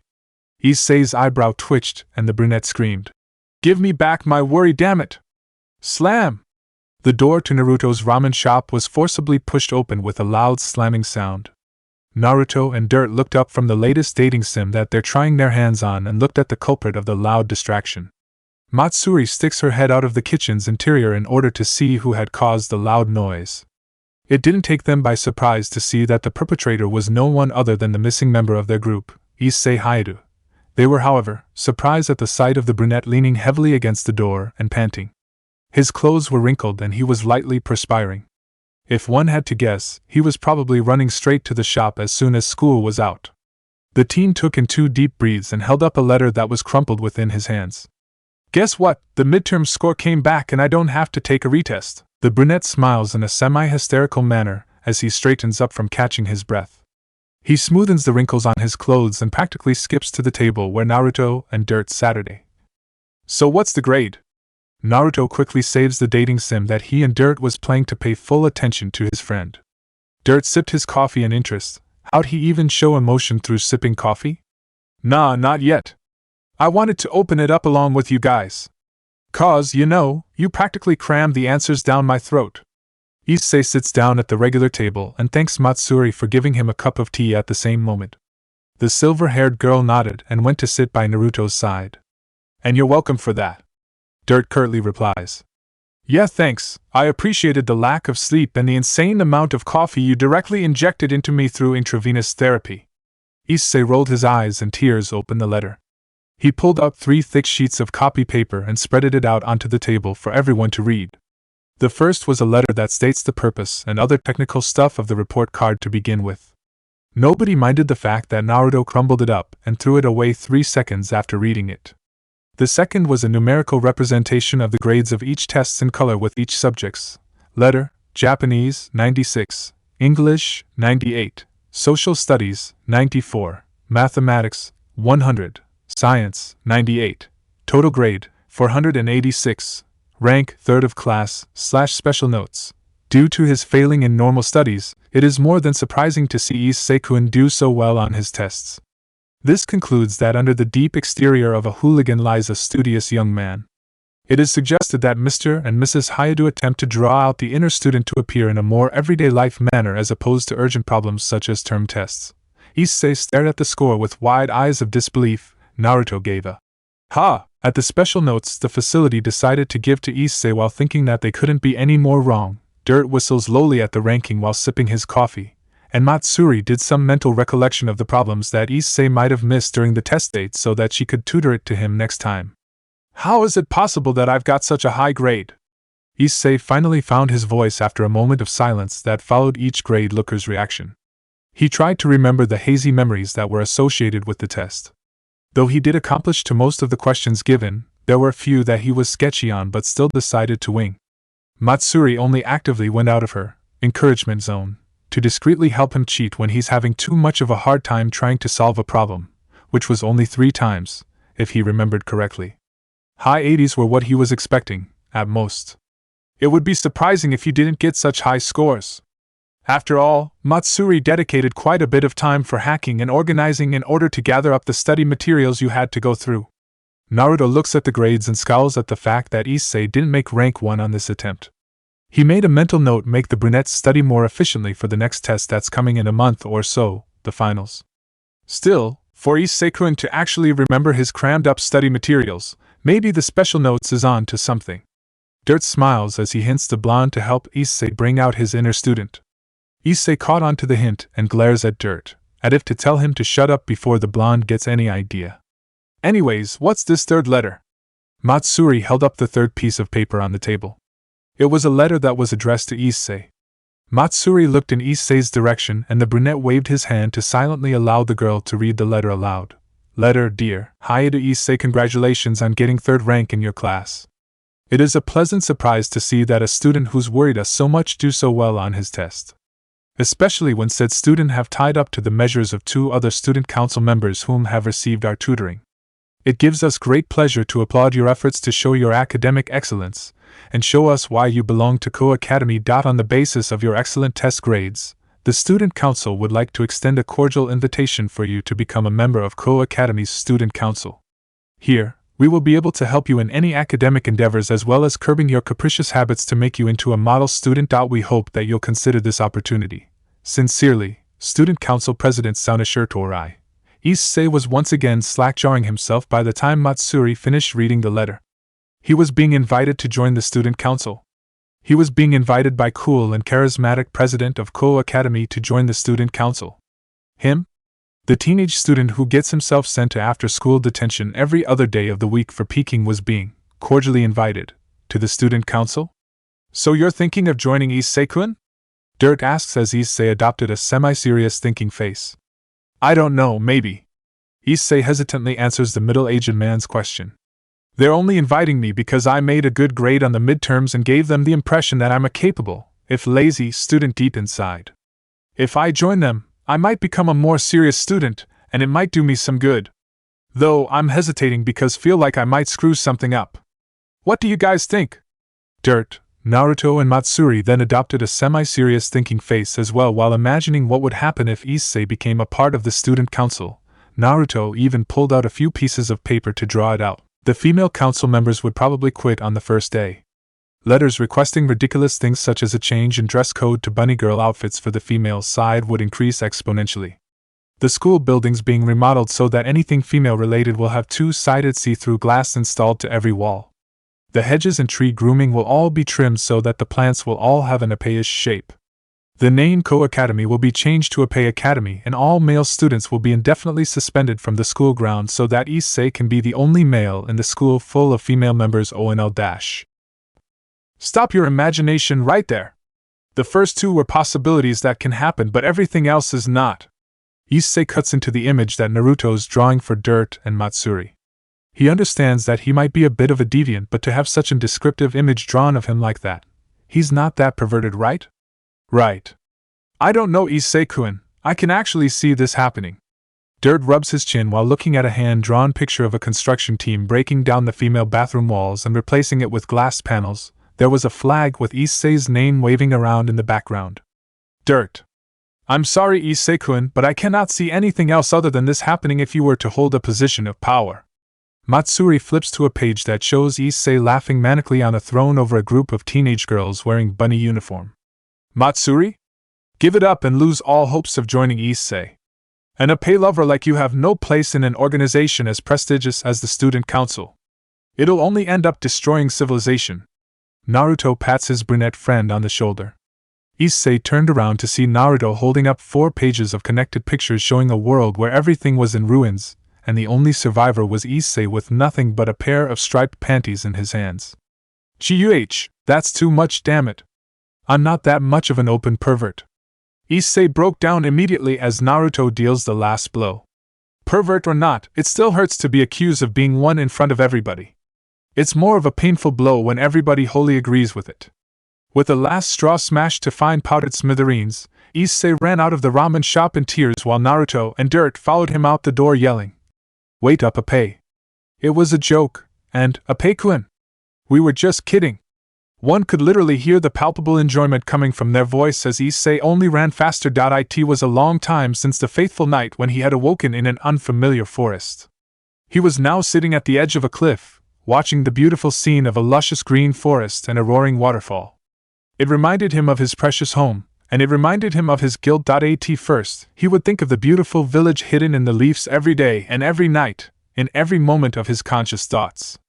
Whether he was focusing on information gathering about the new world with his clones or making a fake/real identity, his first and foremost thought would always be about his friends and the hidden village they reside in. How were they faring with the reconstruction of their home? Are they still at peace and in alliance with the other villages? How were his friends and allies doing? How were Kakashi-sensei and Sakura-chan coping with the after effects of war? Did Sasuke ever return to the village? Was Sasuke even alive? The blonde's last moment with the bastard was when they were free-falling through the air. The blonde fell through the accursed rabbit princess's tunnel and landed on the grounds of the forest with no momentum, but Sasuke didn't. Was the raven-haired teen okay? Was Hinata okay? Was Fuzzy Brow Sensei okay? His six-path Sage Mode's Yan healing technique was rough patchwork at most. Was Tucci and Ayam okay? Did they evacuate in time with the other civilians? Was Ichiraku's ramen shop rebuilt by now? It was a number of small and disjointed thoughts, but he had thought of them every day and every night. Soon, though, this changed. Every day became every other day, and every night became every other night. Then every other day and every other night became every other week, then months, and now a year. He had noticed this too late. He feared that he has lost the love he held for the village, however small the loss was. The village became a second priority on his mental list, then a third, then a fourth, and then near the bottom. The village and the leaves became a distant memory since he knew he couldn't return. It stopped being the one most important thing to the blonde. It disappeared from his mind like a fog that has been lifted by the sun. That was the cause of his guilt. He has outgrown his most beloved home. He has moved on from his one home. To him, it has become a thing of the past. His home was gone. And he was stuck here. The blonde made a decision. The week after that decision, Uzumaki's ramen shop opened. The blonde made a new home for himself and found new friends. The Leaf's Naruto is gone, only a memory that he'll hold to his dying breath. But now, all that is left is this Naruto. Naruto Uzumaki of Earth. And he is sure to protect the home that he's built here and the friends that he's made, just like he did with his last. This is his will of fire. Class, please turn to page 53. Matsuri-kun, can you read the third paragraph for me? Dirt finishes writing a sentence in English on the chalkboard and calls out a random name from the attendance roster. Matsuda dutifully reads the paragraph in amazingly butchered English as Dirt walks up and down the rows trying to imitate what a normal teacher would do. Issei stares out the window and sighs for not the last time of this day. The brunette looks back to his textbook to allocate where his bald friend is reading in the text and lets his mind wanders off some more. First period, it was his normal teacher teaching social studies. Second period, it was an older-looking Matsuri with light makeup and an extra batch of brones to teach science. Now it was third period and Dirt decides to jump in to teach English. If this is continued, then that blonde will be next to teach math. He sighed again as he figured that Naruto's probably wandering around the school somewhere, no doubt causing some sort of ridiculous trouble aimed at him. The brunette briefly sighs aloud under his breath and read the text that Dirt has assigned to him and the half-baked English skills that the man had once drilled him in. Not for the first time in a long while, the brunette thinks to himself seriously, what's wrong with this school's staff management system? Does this school hire anyone who signs up for an attempt at the teacher's job? The air within the student council office was suffocating. Everyone within the room has stopped moving not too long ago. They were too fearful to even twitch. There were only two people who had the freedom to move. The first was a blonde as he leaned back into his seat while he glares at the girl before him. The second was the girl as she finishes signing a document on her desk. The girl sighs aloud, or, at least enough for the man glaring at her to hear. She slowly puts down her pen and raises her head to look at the threatening person sitting in front of her. Is there anything I can help you with? Stay away from Hayate Issei. The statement made Sona raised an eyebrow fractionally. The name Hayate Issei rang a bell. The boy is a first year at Ko Academy who somehow got in by the bare minimum grade for the registration exam. He is a potential sacred gear holder that she and Rias had accidentally found not so long ago at the Sano festival. He is a hoodlum who likes causing perverse troubles but apparently have a high level of intellect, if his midterms grade were anything to go by. He is, by all means, only a little above a regular teenage boy with no background involving the supernatural world besides the gear in his body. But apparently the last piece of information is wrong. Sona's Citri inwardly scowl as she tries to identify the being before her. The blonde was too holy to be a devil yet too unholy to be an angel, or even their fallen counterparts, the fallen angels. The blonde's magic system were too non-volatile to be that of a yokai's, yet far too developed to be a human's, or even a mage. The magic system is too strong, too powerful for her to measure with just her sixth sense alone. Just trying to discern his status, whether it be holy or unholy, already gives her a headache far worse than any she's experienced since coming to this school. Who is this blonde? What is this blonde? I have trouble discerning what your intentions are. Leaving the blonde's identity aside, she continues scoping out for his intent and purpose of being here. The man literally showed up out of thin air and oppressed everyone in the room with sheer malice alone. If he is here about High School DxD, then that means he has found out about the letter sent to him. Is this man also someone who is after the power of the sacred gear? You are perfectly aware of what I'm talking about, non-human dash. He hissed out the last syllables. One of his cold blue eyes changed into a bloody crimson hue with a pitch-black slit as its pupil. Sona could visibly see the tension increasing as her peerage failed to contain their flinches and shivers, but she couldn't feel anything, most likely the blonde's attempt to allow her to at least be able to talk. We both know you are not interested in him, but what's inside of him? I warn you, stay away. What power do you have to be ordering me? She is perfectly aware of the blonde's power, and his claim on the boy High School DxD, but she still must ascertain who this blonde is and whom he works for. For all she knows, this person might be a devil, an angel. She highly doubted this, due to his overwhelming hostility and killing intent, a fallen angel, a yokai, or even a god. An unknown enemy in her, and technically Rias, territory is bad. An unknown enemy that her information source have no records of is even worse.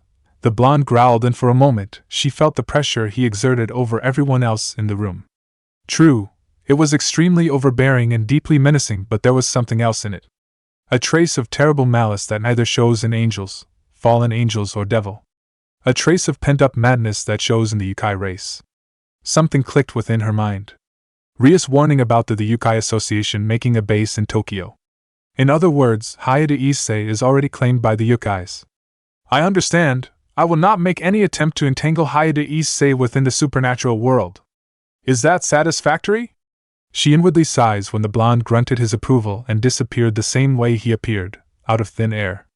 There was no teleportation circle, or even a trace of magic being used, but the blonde's presence completely disappeared from everyone in the room's senses.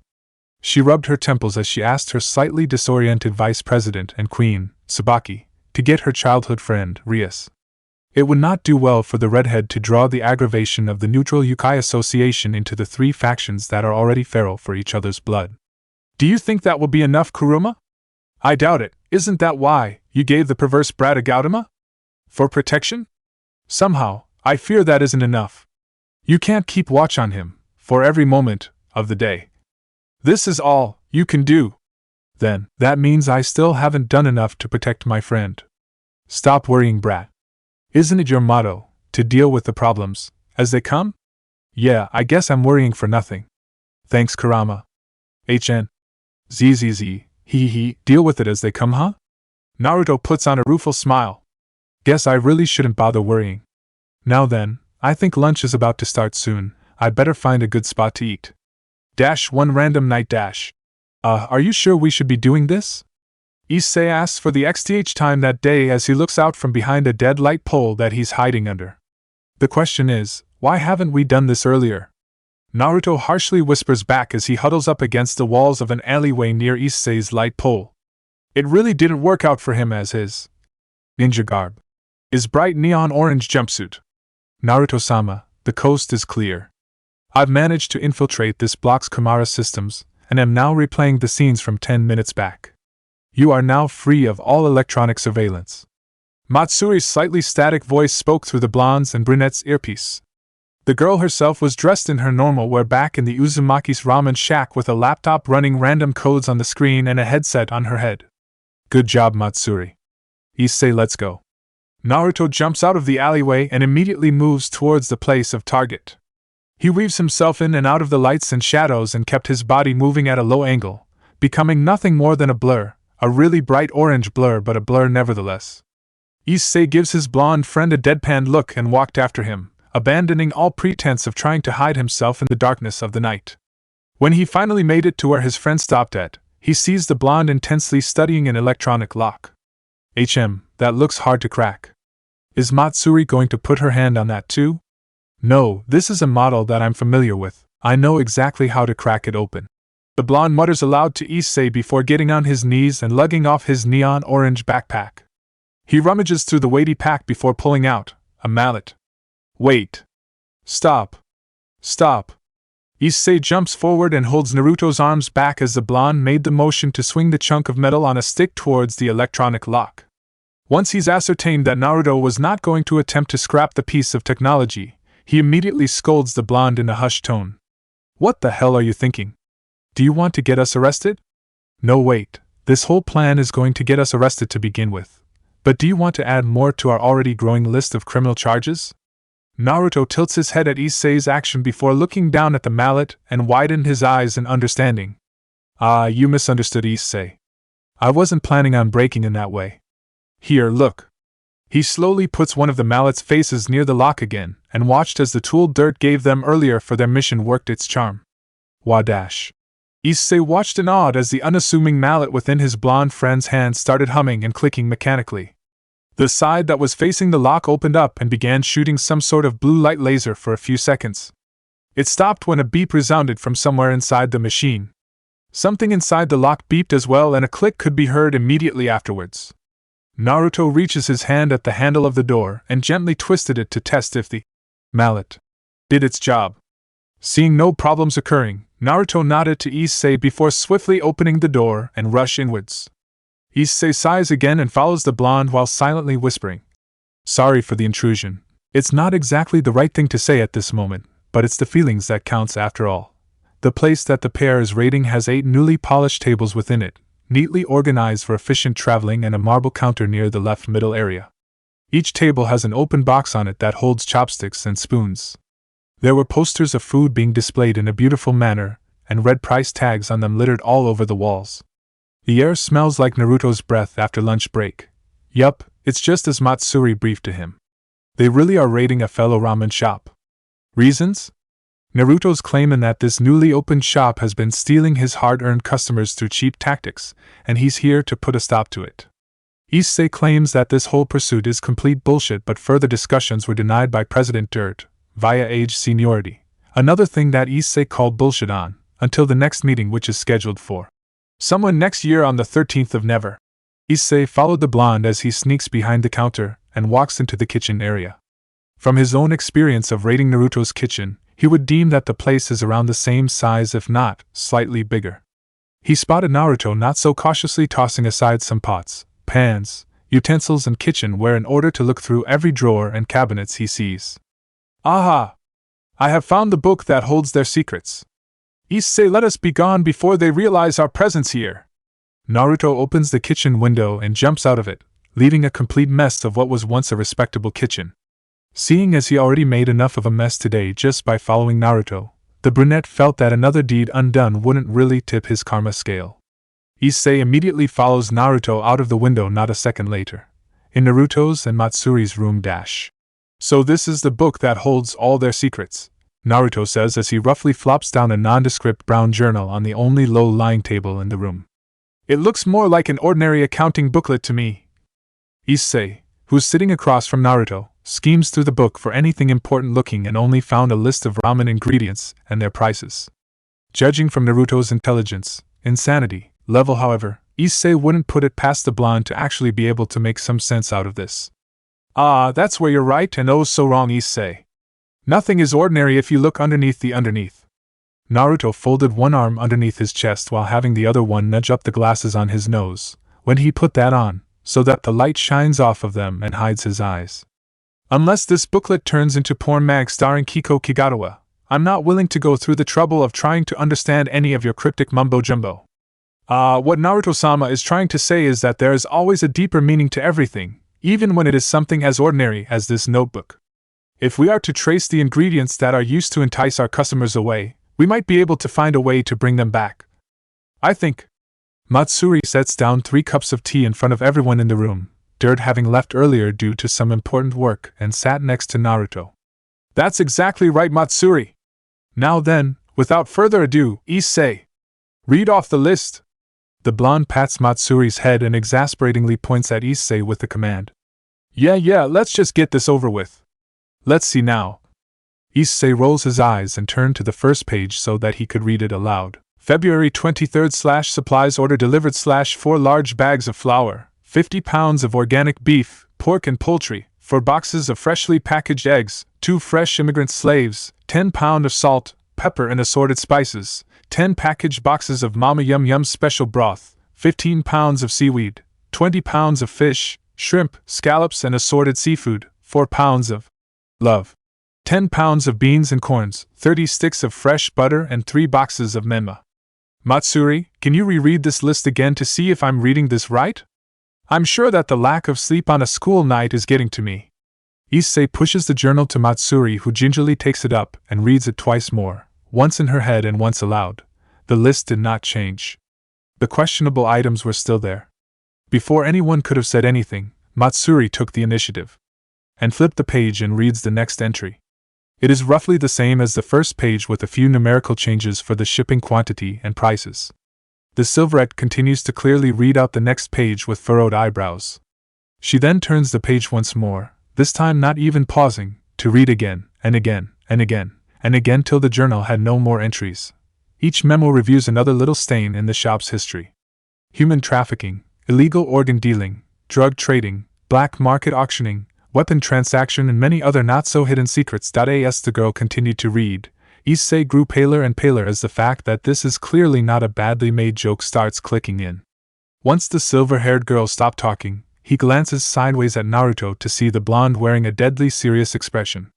The blonde was silent for a moment before standing up and walks to his closet. From it, he pulls out a big sports bag with heavy items already inside.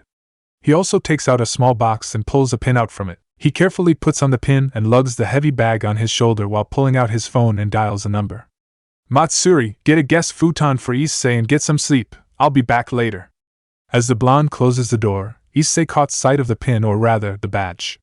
It was an intricately designed badge with the letters NPA underneath it, the symbol for the National Police Agency of Japan. Issei was completely silenced at discovering that fact, his brain overloaded with too many questions. Both he and Matsuri sat there for a small while before the girl stood up as well and walks towards the only door in the room. Matsuri? Issei manages to ask as he stares at her while she passes him and reaches for the handle. Where are you going? I'm following Naruto-sama. You've heard the entries too, haven't you, Issei-kun? It had an extensive list of weapons in it.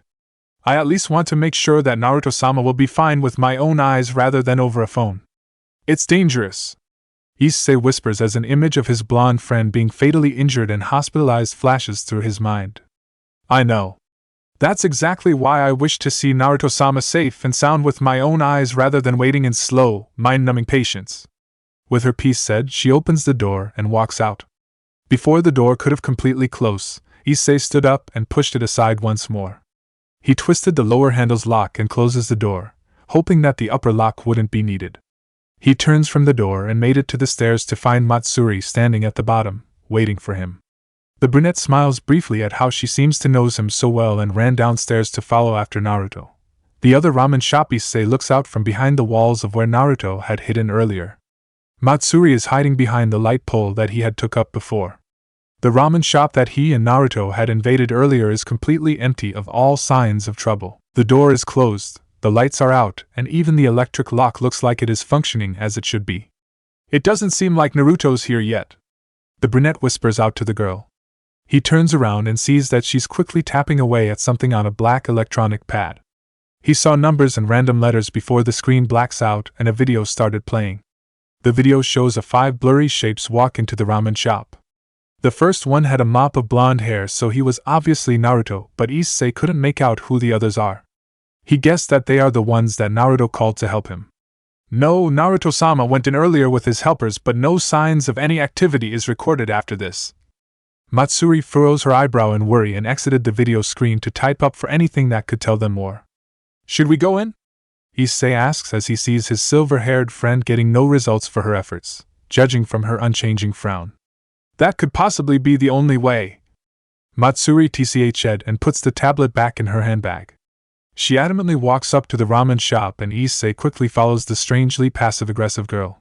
Once they got to the door, Issei decided that he should be the one to go first, and the brown-haired boy reached for the handle. It was unlocked, which wasn't really that strange since Naruto came in earlier. He carefully pushes the door open and jumps back when it pulls itself forward, without his help. He lets go of the handle to pull back when he feels a strong grip on his shoulder. It was a grip that he was well acquainted with. It was Matsuri's signature. Anything for Naruto-sama, insert smile. Grip. Before he could turn around, the silver-haired girl pushes him forward and straight through the open door. Issei yelps as he feels himself getting grabbed from the shirt collar and roughly dragged into the darkness involuntarily. He was roughly spun around and then pushed on his butt into a wooden chair by the mysterious hand. The brunette instinctively tries to get up, but he was then pushed once more backwards on the chair. The chair is stopped a moment later, and before Issei even squeaked at the impact, he was roughly blindfolded. It was only around now that he starts hyperventilating. His brain is completely overloaded with what's happening so far, and he has no way of processing any of what's happening to him, besides the fact that he's being manhandled. From the edge of his blindfold, he could see darkness taking on a brighter tone and figures that the light must have been turned on. A few shuffling noises could be heard around him, and he hears someone taking a decisive step behind his back, which is glued to the chair.